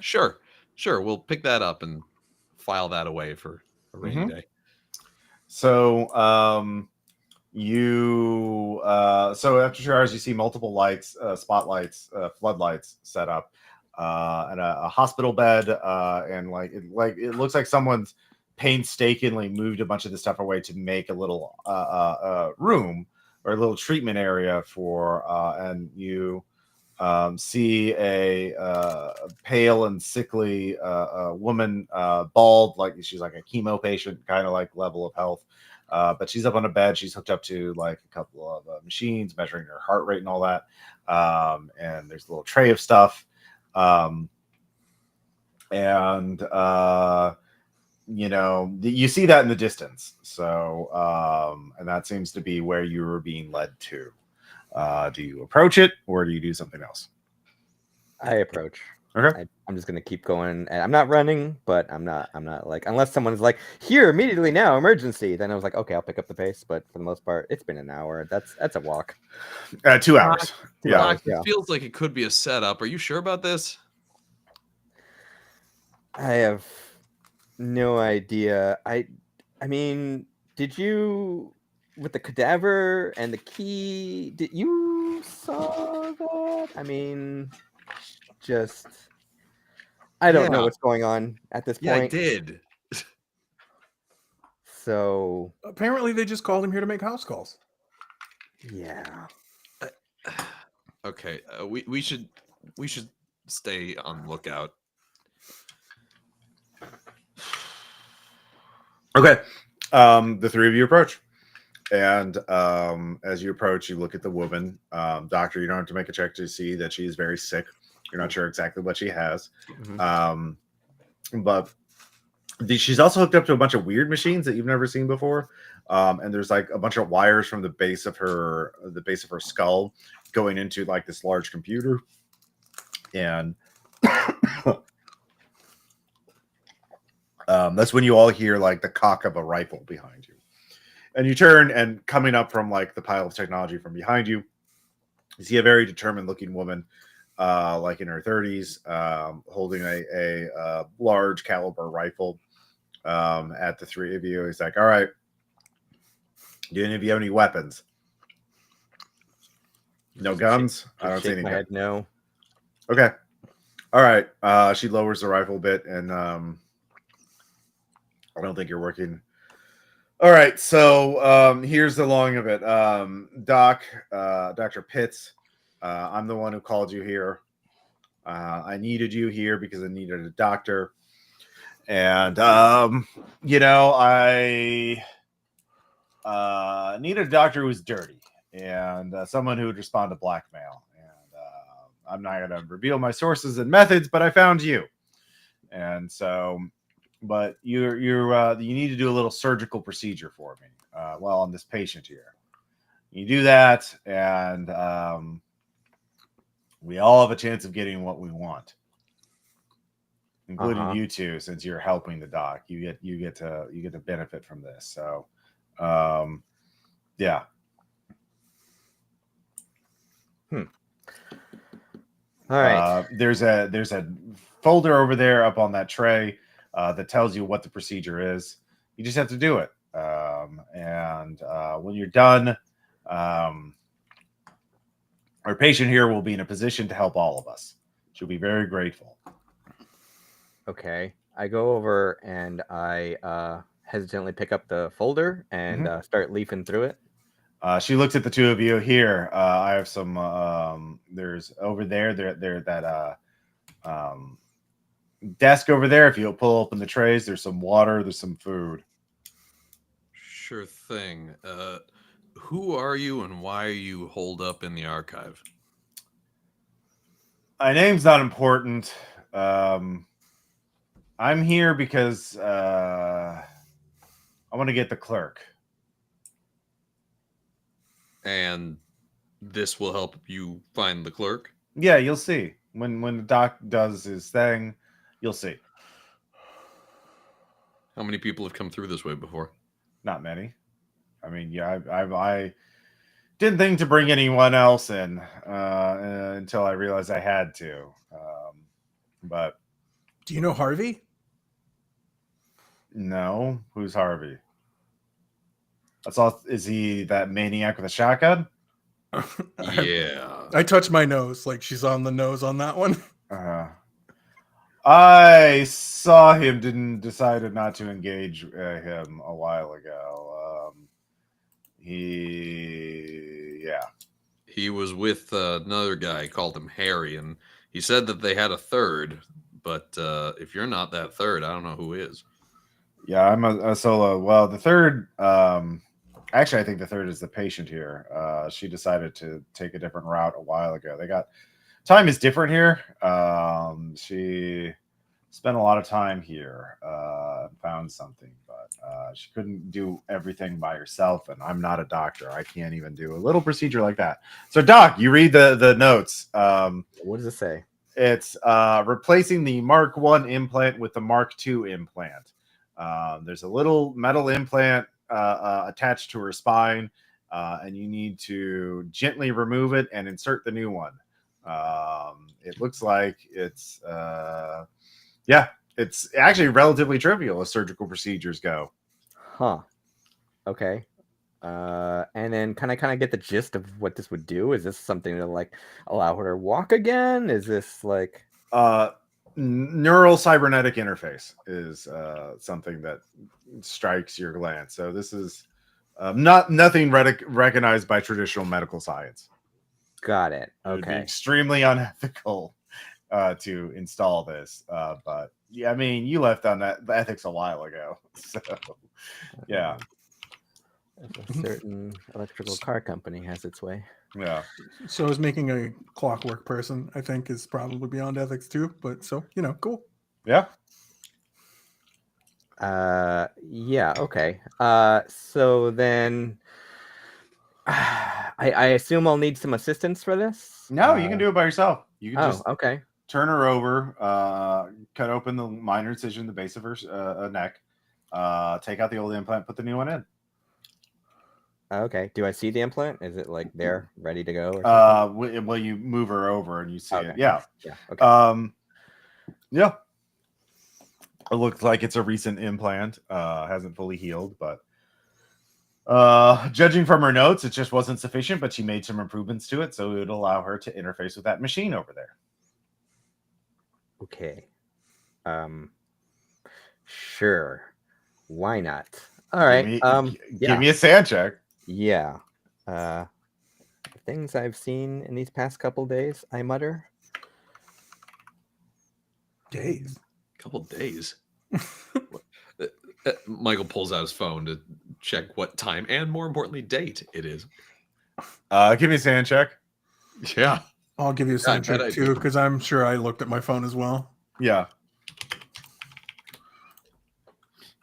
45 under 82. Okay. It's been a year and 7 days for you. Holy crap. I made my sanity check. It's been 8 minutes. I'm going to turn 50 before we get out of here. All right, old man. I look really confused. It's my birthday. Yeah. Yeah. I made my sanity check as well. Okay, yeah. Whatever that's worth. Yeah, you don't have to make a surgery roll. You just had to, you have this, as you touch the first interface, you have this brief glimpse of something, like something flashed before your eyes, but it's like, oh, that's weird. And you put the new implant in, and Okay. the woman shudders for a bit. Her body has a brief seizure, but before you can react, she kind of settles down. And then you hear this machine start humming with power. And then a calm, serene voice says, welcome. I have achieved apotheosis. Well, close enough. Hello. You may give me a name if you wish. Naomi, that sounds nice. I'll go by Naomi for now. Your name is Samantha. Or Samantha. Samantha is a lovely name. So you have helped me. You have come at a great cost to yourself, and I owe you all something. So I will explain. You are now trapped in a place that is not on Earth. This is an artificial structure. It was built with purpose and intent by something. I don't know what noun best works, but it was not human, but it was intelligent, and it has abandoned this place. Someone else has found it and is making use of it, but this is a structure designed with intent, and that intent has atrophied as this place is atrophied.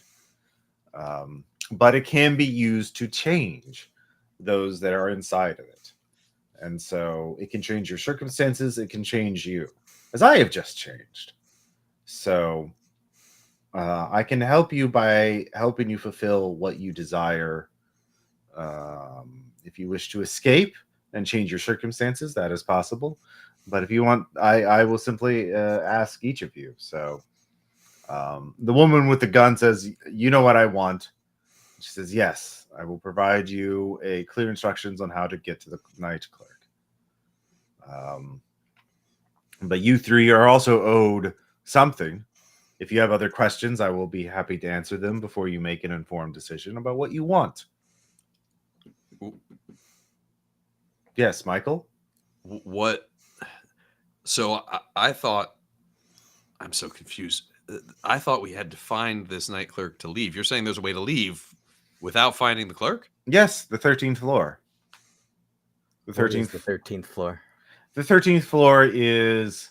This is the facade, the veneer. This place, this structure uses to show to you, because it is taking ideas, concepts, and thought forms that humans would understand, and it changes them to serve its purpose. But the 13th floor is the nexus between what it looks like and what it really is. And at this nexus point, you can find a interface that will take you back to the Earth, or it also interfaces with the heart of this place.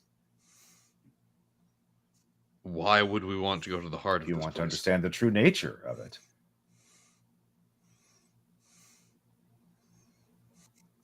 Okay, that sounds It like is. a lot.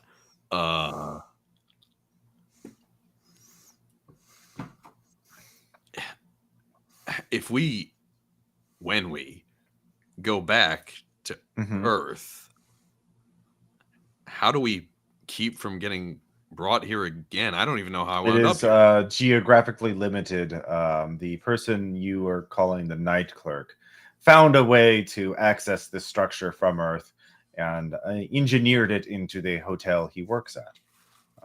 It is geographically limited, and of course, now that critical mass of people, perhaps he will not be able to inflict this on others. He uses the hotel to disappear guests in order to, in a sense, the structure needs subjects in order to operate.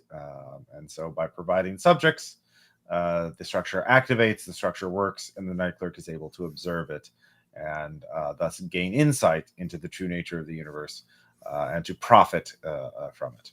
Well, also, if she's going to kill the Night Clerk, we probably won't get sucked back into this. Yes, or simply never return to this particular geographical locality. What would happen if somebody were to destroy the hotel where it exists in geography? Then the interface between the structure and Earth would disappear unless somebody formed a new interface. How do you get to the 13th floor? An excellent question. The 13th floor, you understand that this is actually a labyrinth rather than a maze. A labyrinth only has a single. It may look to be as confusing and winding as a maze, but a labyrinth only has one path.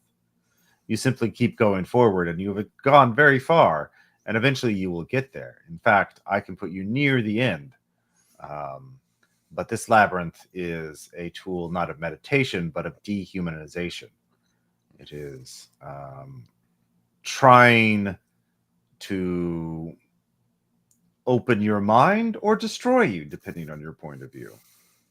So I can put you on the precipice to near the end of the 13th floor.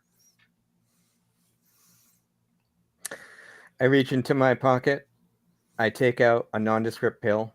I chew it. The crunching noise is audible to all. And I stare dead-eyed at her, or I guess the TV screen, really, and say, I'm in. If that is what you want. If everybody's done asking their questions, I have one question. So, of course, I pull out the magazine and I say, how do I get back and make sure that I don't let this happen? Which is the magazine about me getting arrested. You would have to change your circumstances. How do you think that would work for you? What shape? What do you need to change about yourself in order for that not to happen? I need the cop that found the drugs at one of the locations not to have found them. But the cop is not here. You are here. You have to change. Do you want to be the kind of person that can make the cop disappear? Yes. Of course. In that case, the path is through the 13th floor, but instead of simply fleeing, you must go to the heart. And there you can change. Okay, how do I get there? I'm in. Okay.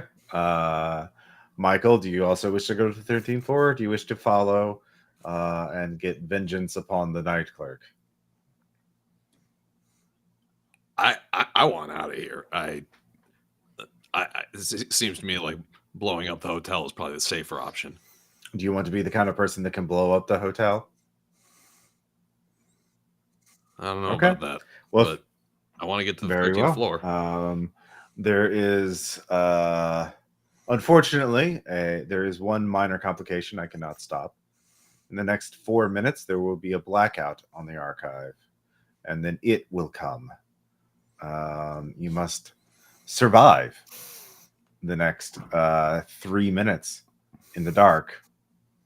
And then there will be a door that you will be able to see. And escape. So I have to use my resources to protect myself, and of course, the hunter, as I will call her, and you will. But yeah, survive the next 3 minutes in the dark, and the door to the 13th floor will be very obvious to you. Okay. Just start panicking and like looking around. Exactly. Yeah. Panic laughter. What is- Okay.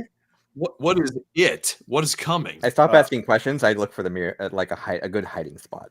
All right, give me an awareness check. All right. While the doc is doing that, Dedrick, what are you going to be doing? I also am looking for a good spot to hide. All right, give me a awareness check. Yeah. What seems to be not the important part right now to me? Michael, are you also looking for a I am, Okay. but I failed. I got 73 I also over failed. 50, so I did not I find a hiding succeeded. spot. Okay, so yeah, you find a let's see here, let's see, a piece of office furniture you can fit into. You can like a cabinet that's big enough that you can hide into, like an Hitman Agent 47 style like cabinet that you can just gotta like duck into. So Dr. Pitt, you disappear. But yeah, the two of you, 2 minutes left. What are you gonna do? Gonna keep looking. You can get one more check if you want to look, or you can look for weapons, or you can look for yeah. Oh boy. A hiding place would be ideal, but Yeah, you keep looking. since that failed, I'm gonna keep looking. I don't think fighting an indescribable thing that's coming into the here sounds like the bard idea. Mm-hmm. if we stick together, can we like? Oh do yeah, our yeah. check? What's your alertness there, Dedrick? My alertness is 40. And what's yours? Mine's All right, 50. Michael, you roll with a +20 bonus. Cool. If we can be helpful. Cool. 74 over All 70. God damn it. You both are looking, and you're looking, and you keep opening up furniture to find something, and but there's then the lights tunk tunk tunk tunk tunk tunk tunk. You just hear the lights shutting off, and so you have seconds to act. And the room, the hospital little room that's been set up, it's kind of you look back and it's not there anymore. The hunter and the Samantha are gone. It's just you three now. Of course, Dr. Pitts has disappeared somewhere in the depths of the stacks. Yeah, you got one action left. You cannot find a hiding spot. You can find a partial hiding spot, so each of you can give me a stealth check. Oh yeah, let's. Yeah, my Oh, stuff. So let's do it. mine is terrible too. Mm-hmm.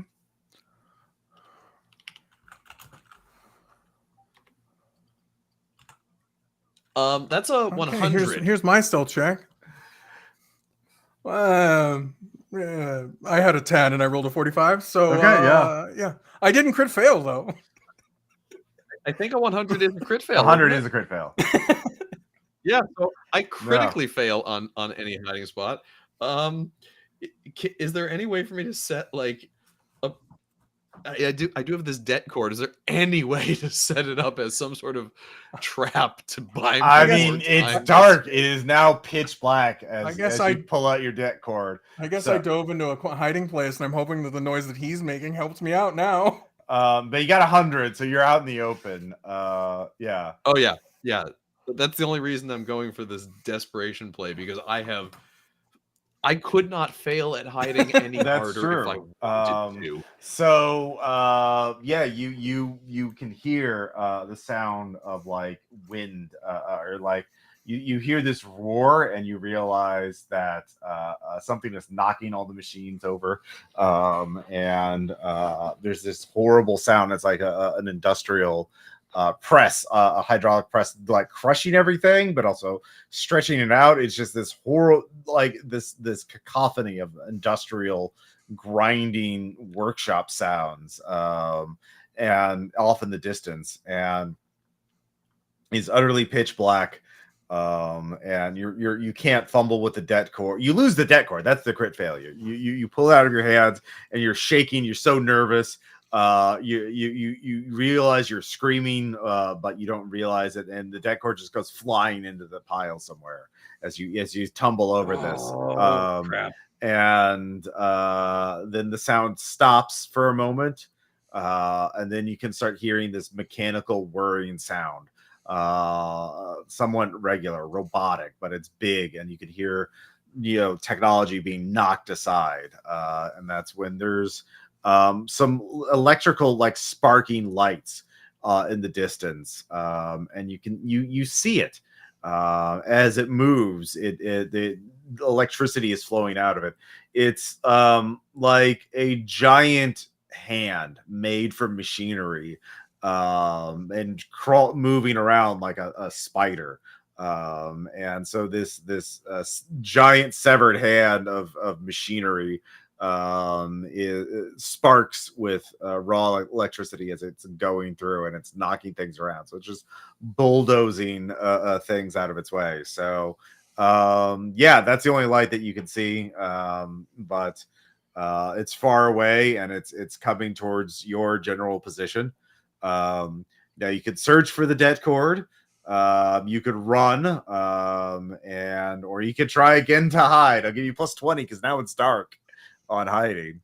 But yeah, but hiding is a stealth check, right?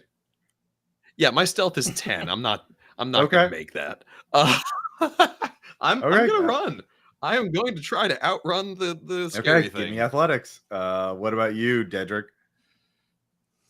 I'm like I said, I'm just trying to hide in my crappy hiding place that I actually failed for, but okay. The sound is getting louder and louder and louder. Give me a sand check there, Dedrick. Let's hope that he's loud enough to take it away. D100 sand check.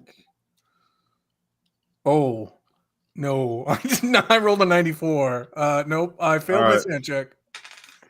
All right, so that's 3. On the plus side, on the plus side, Dedrick, I am definitely loud enough to draw it away. I got a 94 over 60 on athletics. I am not making that out of All here. Right. So I hit 40, and that's my breaking point. Okay, yeah. If you survive this, you'll have a permanent disorder. So Dedrick, I'll let you decide. Odd or even? Odd. Okay, I rolled a 3, so it's heading towards Michael. Michael, it's barreling towards you. Let's see here. I'll roll to strike. As it let's see here. So it starts kicking up things, and this debris land and sort of smacks you for 3 points of damage, as it is knocking things fast enough to hit you. So you get slammed in the back by a CRT monitor that must have weighed 50 pounds. So that fucking hurts. And at this point, you can Yeah. Yeah, if you want to keep running, you can keep running. I'll give you plus 20 now. It seems to slow down a bit to flick something at you. Yeah. Yeah, I think running is still my best course of action, though. I wish I'd thought of this earlier. I should probably have used my mechanics or electrician skills to rig up some sort of distraction. That would have been smart. I'm pretty sure that opportunity has passed. Unless somebody else distracts it for you. So I'm going to keep running. Or start running. Or no, I'm not. 91 over 60. Okay. I am stuck under this CRT monitor. Give me a dodge check. Yeah. Meanwhile, I'm just breathing heavy in here, going, okay, all things will pass. 5 under 30. Okay, you dodge out of the way. It caught up to you, but it's trying to pin you, but you dodge out of it. You realize though, now that it's caught up, it can't knock the pillars over. So you can run around the pillars to keep it away from you. So you lose 4 willpower as you're exhausting yourself. Oh no! Doing this, but meanwhile, let's see here, Dedrick, you can hear the sound getting farther away, and that's when you all hear the lights start chunking back on, and as the lights start chunking back on, the hand creature machine thing stops, and then you can hear this tiny, like only Michael can hear it, this tiny, no, I don't want to die again, give me, it's trying, there's a consciousness in there, Michael, and judging from its panicked, distorted electronic voice, it needs you to not die, it seems to be a life or death thing for this thing. But you don't have to make it. You have the actually, yeah, it's gonna make one more attack roll. So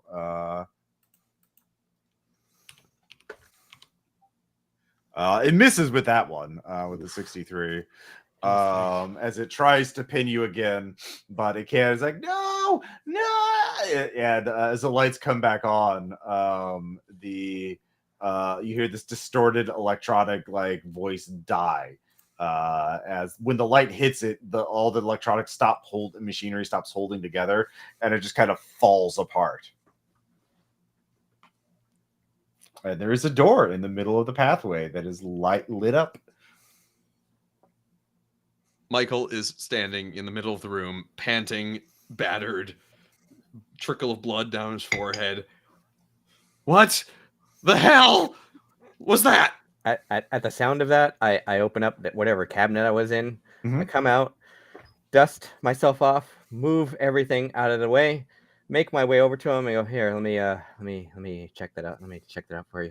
And then you can roll first aid or medicine. I just basically, without even asking him, I just start doing first aid on him. Okay.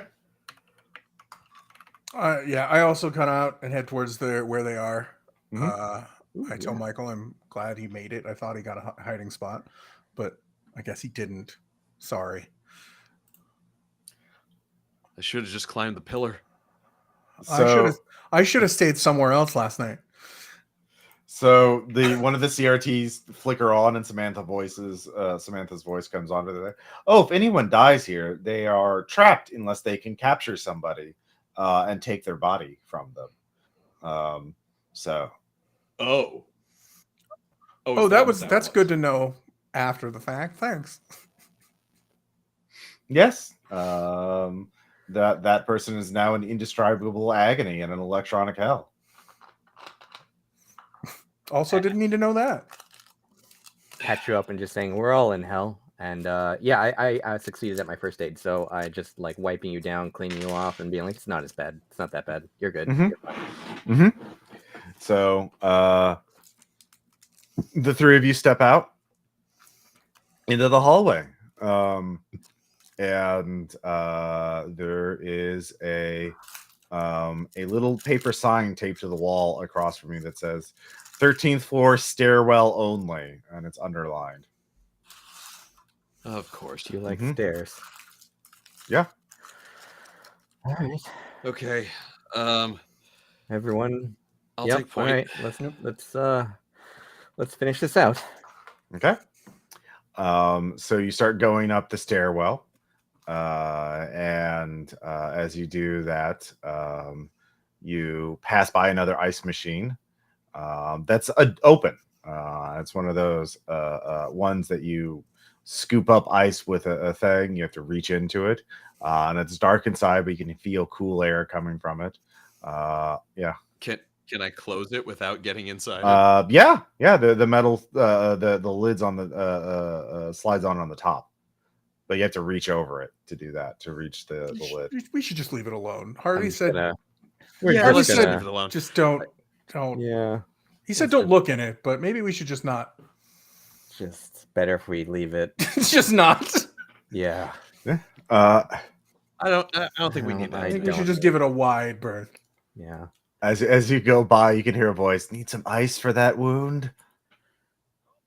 Nope, I'm good. I'm good. Just keep power walking. Okay. He's really sad. That's not the weirdest thing that's happened today. Yeah. I turn around and look at you and say, "Do not make me work more today." Yeah, we just leave the machine. Yeah. Mm-hmm. So you go up some more. You see a vending machine on the next floor where the ice machine was on this floor. And let's see here. The vending machine has it looks a little weird than you realize. Instead of being made of metal, it's made of like this leathery flesh. And it's you can hear a slight sound. You realize it's breathing. But the inner tray of it looks like glass and metal, and there's like little potato chip bags and candy bars and stuff like that in there. And there's a little fleshy tentacle that kind of like flickers and kind of reaches out to one of you, and then goes back to the coin little thing where you put the coins in. It's like it's jonesing for coins. What they won't come up with next, I guess. Yeah. Are these all people that are trapped here?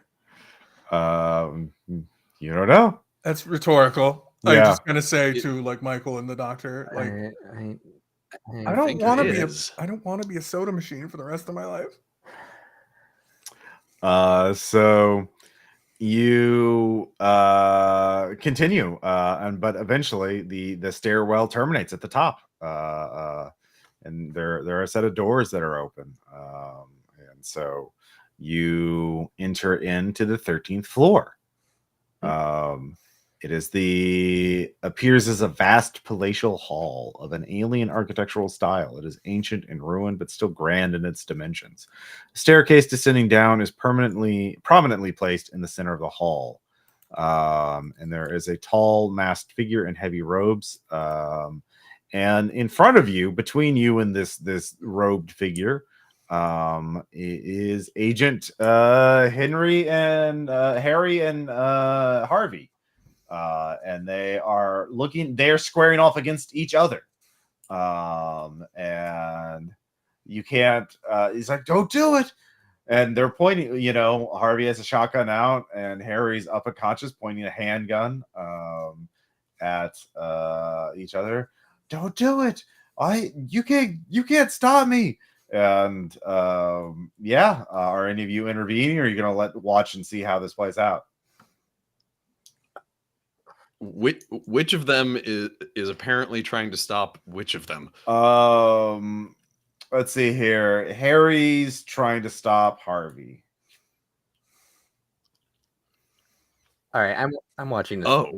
I'm letting this play out, but I also want to. They're clearly intent on like looking at each other. So can I sneak into the room and? You're at the far end of this room. Like, this is a vast plush hall. There's like an aircraft hangar inside. So like, They don't notice you. You weren't making a lot of noise. Okay. The guardian, the robed figure is facing you and is probably seeing you, but like it's just standing there watching. It's where it has a mask. You can't. Yeah, it's just standing there. It almost looks like a statue. It barely moves. Oh, so okay. I guess I don't know what we're actually supposed to do now. So I guess I'm happy to see Harry's alive. But I don't really know what to do. So I guess I just kind of stand there. Okay. Michael. I actually have a question. What do Harry's clothes look like? They look worse. It looks okay, cool. So we haven't gone back in time or any nonsense. No, yeah. He That's he reassuring. put his vest back on. It's still shattered. Oh, okay. I want to get closer, but I also want to do it still. I don't want them to notice me. This is the thing. I know we're ways away, but like I'm definitely getting closer. Okay, you can get closer to hear them, but like if you want to like get close enough to touch them, they would definitely notice you. It's open ground, right? Not And, yet. Not yet. Yeah. Okay. Definitely not yet. I want to hear what they're going on about. I want to see if one shoots the other. If it does, then I'll take action. Yeah, you can give me a human check. Sure, let's do that.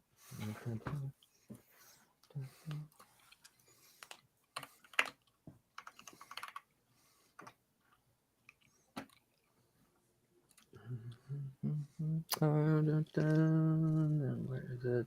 No, I don't know what the hell's going on. Okay. They're not, they're not talking about other things and like, how could you do this to me? I can't help you out if you do this, and you don't understand, and this is but it only takes about a minute before they stop talking, and there's this meaningful pause, and then they both shoot almost instantaneously at the same instant, and they both fall over. A moment later, Agent Harvey, who's been gut shot, starts crawling towards the stairs that lead down in the middle of the hall. So I'm gonna run over and quickly check the downed one who's not moving and see if he's dead. He's dead. Yeah. Picking up weapons too, because I do not want them near him. So I'm gonna. Does he still have the shotgun? Does it? Yeah, Harvey dropped a shotgun after I'm he got definitely shot. picking it up. That's not great. Let's get that away from Harvey. Yeah, okay. I'm gonna hold that. He's crawling towards the stairs. Okay. Running over, being like, you need aid. Let me help you. Here, stop. And I'm like trying to hold him. Okay. He can't really stop you. He's got 3 hit points and he's not doing well. No, let me go. I can. Once I get to the stairs, I'll be fine. I'm basically I'm gonna make a roll here in a minute, but as I'm doing so, I'm trying to get. What did you do? What is going on? Why did you shoot each other? I'm trying to figure it all out. He's focused on the stairs. But yeah, you can give me first aid check. He can't really stop you.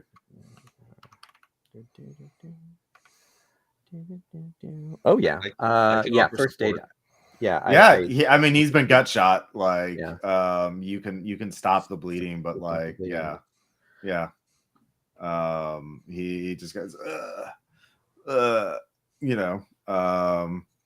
Okay, I look over to the robed thing. Has it moved at all?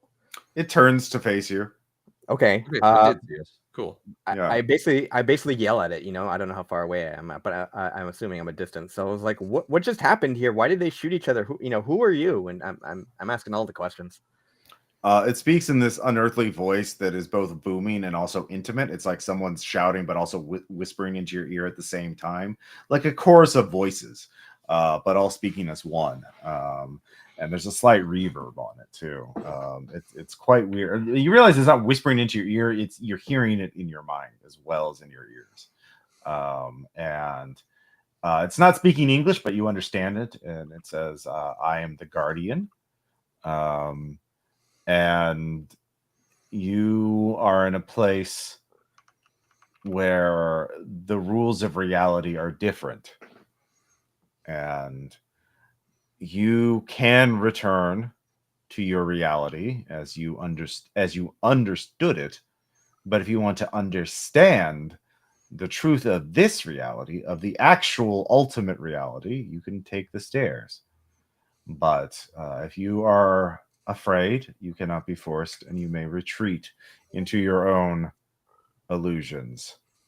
And behind you, the door that you took into this place has disappeared, and in it you see a fire exit sign, and it shows normal hotel door with the fire exit sign. And but then you see that mystery guest, the patient with the portal in his chest, is standing near the fire exit, kind of leering at the three of you.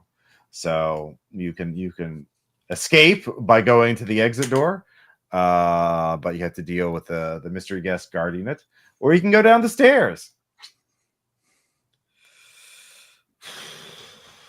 Well, I've dealt with the mystery guest once already today, and that was not fun. I'm not putting my thumb on the What? scale at all. I mean, if we I'll let take your stairs and understand reality, as you put it, are we stuck here forever? I cannot explain. Only going through the stairs will help you understand. And that leads us to what? The heart? Yes.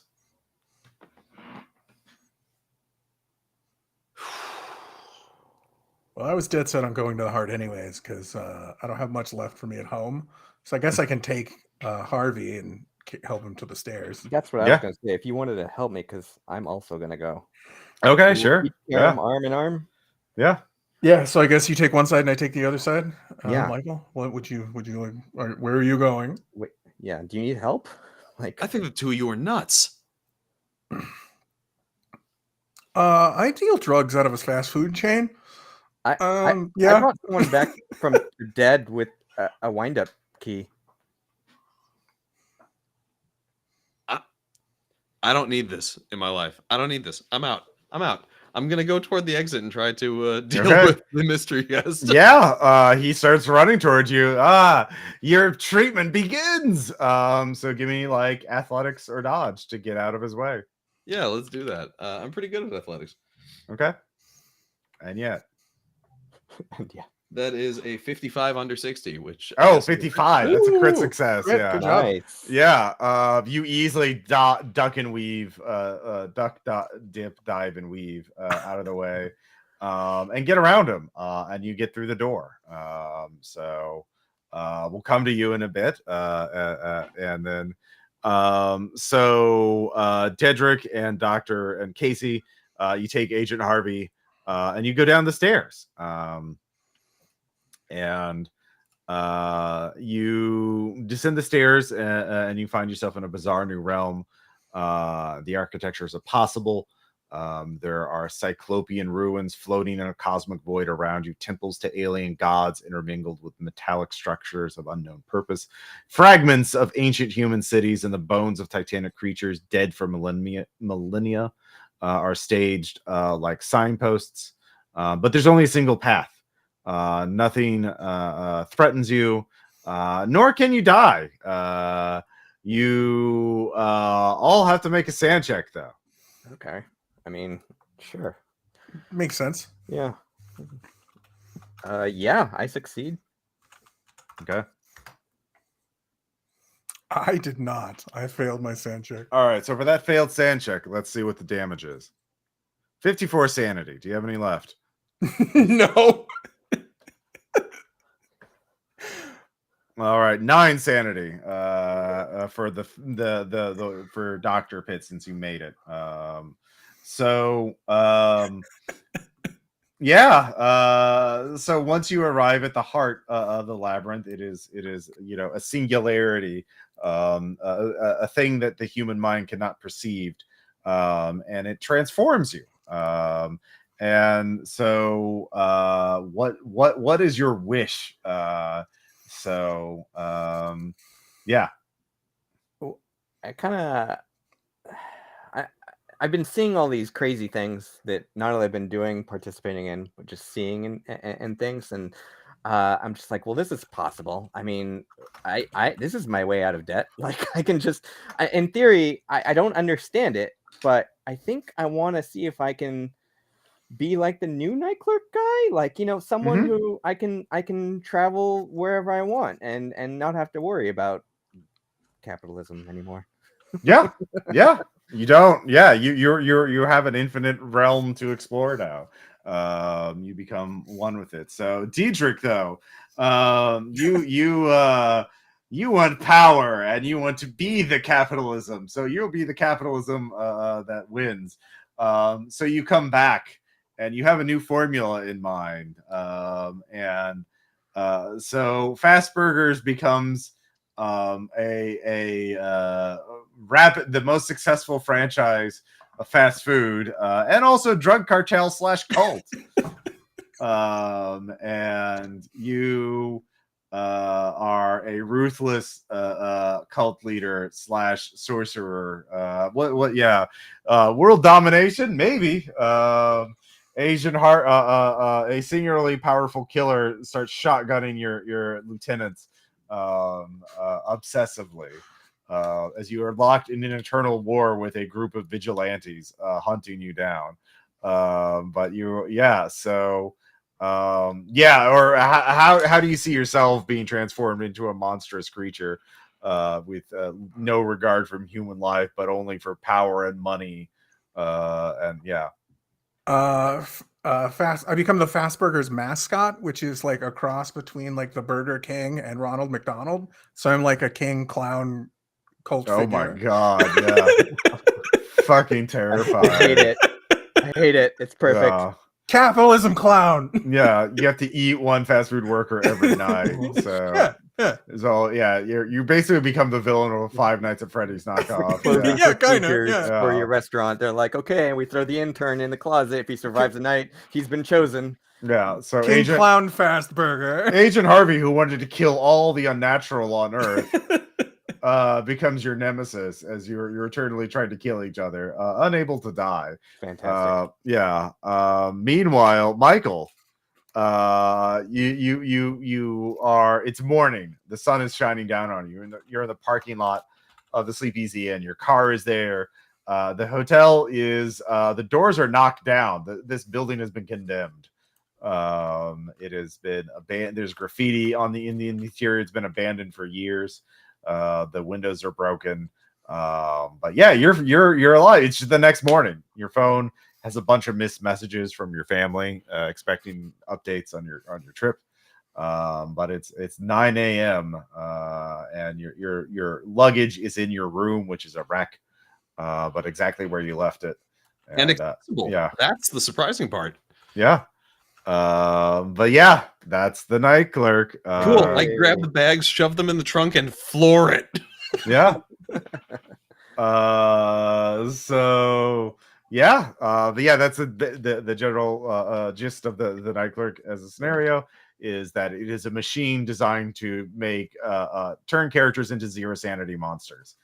If you lose all your sanity or you go to the heart of the machine of the labyrinth, you get transformed into something that can make your wish real. I still had sanity. I had 39 sanity. Yeah, so you're still just exploring but you're just hanging out in the realm now. You'll lose all your sanity eventually. It'll happen eventually. Yeah. Your Rico charges. I'm in charge now. Yeah, basically, right? Yeah. But yeah, questions, comments, suggestions. I hope you all had fun. Yeah, I loved it. It was fantastic. No, it was great. Thank you for running the game, Ross. Great. This is great. Thank you very much. Yeah.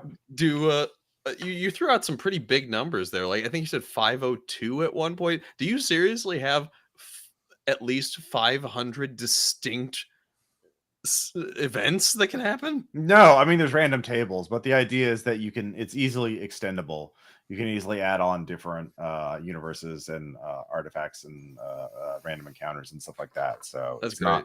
Yeah, it was fantastic. Yeah, so yeah, the archive is written up in the zine, and the Art Deco room is one of the rooms you can find. But yeah, it's you could get, basically you just have to keep exploring. You keep exploring, you get more information about where to go, and there's two main paths: finding the 13th floor, or dealing with the Night Clerk. And I've run this enough that both paths have been taken, and it's obviously extendable. There's also ways you could just get stuck in there forever. Like if you went to the mall or the estate, you could just live there, but you're trapped there forever. There's just nasty things everywhere, and it's just Yay, bad Yay. things. Yeah. And that yeah. masquerade ballroom, that is different than the estate. Yes, that's if you look in the room variations on page 14, there's Art Deco. I And see. as one of the room patterns. Threats, an open door leading to an endless mansion with no escape. The sounds of a party in the distance to lure guests to their doom. So obviously, this is if you want to shove in Carcosa, there you go. Yeah. Yeah. What was your? I was asking for the other players here. What was I don't know. What a plan for? I'm gonna say plan for your character. So it was like, what were you thinking as you're going along and things like? I could tell you mine afterwards, but I'm just curious. Oh, for the other players? Yeah. I will be honest, I had not thought that far on it yet. I to make this as unexpected an experience as I could for myself, I actually selected which pre-gen I would play at random. So although I do like Michael and he seems like a very functional character and he survived, and the fact that he's got a lot of sanity points is very attractive. This was a happy accident. So I hadn't actually gotten through what the plan for him was. Okay. I was hoping he would survive. He did that. Yeah. Yeah. All accomplished. Yeah. So like the structure, the hotel knows your secrets, and so it's trying to break you. So it uses them against you. And so Casey and Deidre both had obvious things I could throw at them. So Michael, not as much. I could I didn't have I should have thought firefighter. I could have had trauma from your job. Oh yeah, no, I would have. Yeah. I would have fully accepted whatever horrible secrets the hotel decided to throw at Michael and gone in that so if this has been a campaign, I would have worked already in mind. If this has been a campaign, or if I thought about it more, I could have worked in some. But one shot, that was my thinking. That's why I mean, based off my character, so I was going off his distinguishing features, which he was fit and he's also very cunning. But also you just put in this ridiculous situation, and I knew going in, since it is a one shot, kind of like to your thinking, where I was just going to rub my face all over the plot. So I was just like, exactly. Fine, do it. It's always good to have a player who's the guy that, I think Ross said it once on a show, the guy that drinks the potion. Is the one that kind of pushes things forward. Yeah, absolutely. Absolutely. It was like, this is all insane, but here I am anyway doing it. And it was like, hey, you want to slow down? I'm like, I could slow down, but I got a thing to do. Job is never done. And I think it was cool having one like good person amongst the two that are questionable ethics. I thought that was pretty good too. Thinking again about those distinguishing features, like the characteristics given for Michael's stats are that he is powerful but has a delicate constitution. He's quick-witted and imperturbable. So I was playing him as the straight man because he apparently is close to unbreakable. Apparently, yeah. If he's only better at athletics, well, he was good at athletics when encountered the most. So you got that going for you. Didn't know what to do against a giant metal hand, though. Yeah. Well, you did it though. Yeah, you did you it. managed You did the to thing. avoid. Yeah, you managed to avoid getting smashed. Yeah, good times. So if you like this scenario, you can buy it on Indie Press Revolution or Drive Through RPG or itch.io. This is the way you get the print version and the PDF for $20, but you can get the PDF for $10. And $20 right there. And because it's a full zine, full scenario, system neutral. You can run it in anything. And I've done multiple playthroughs of it, and let's see here. What else? That's I don't have anything else. But this is thank you all so much for backing the backer kit campaign for the Night Clerk. And if you want more, I run games every month at patreon.com/RPPR. So you can sign up there for $10 a month. I'm running a game next weekend, actually. Red Market 2nd edition. That should be fun in the sun. Or not. We'll see what kind of job they pick. Exactly. Right? They may choose something else. But that's all I got for today. I'm gonna go get some lunch and because yeah, I don't like breakfast, but I'm getting hungry. But yeah, I'll talk to you later, and I'll see you on social media or Discord if you're a patron. But yeah, that's it for this. Hey, this thank game. you so much. Thank Yeah. you, everybody.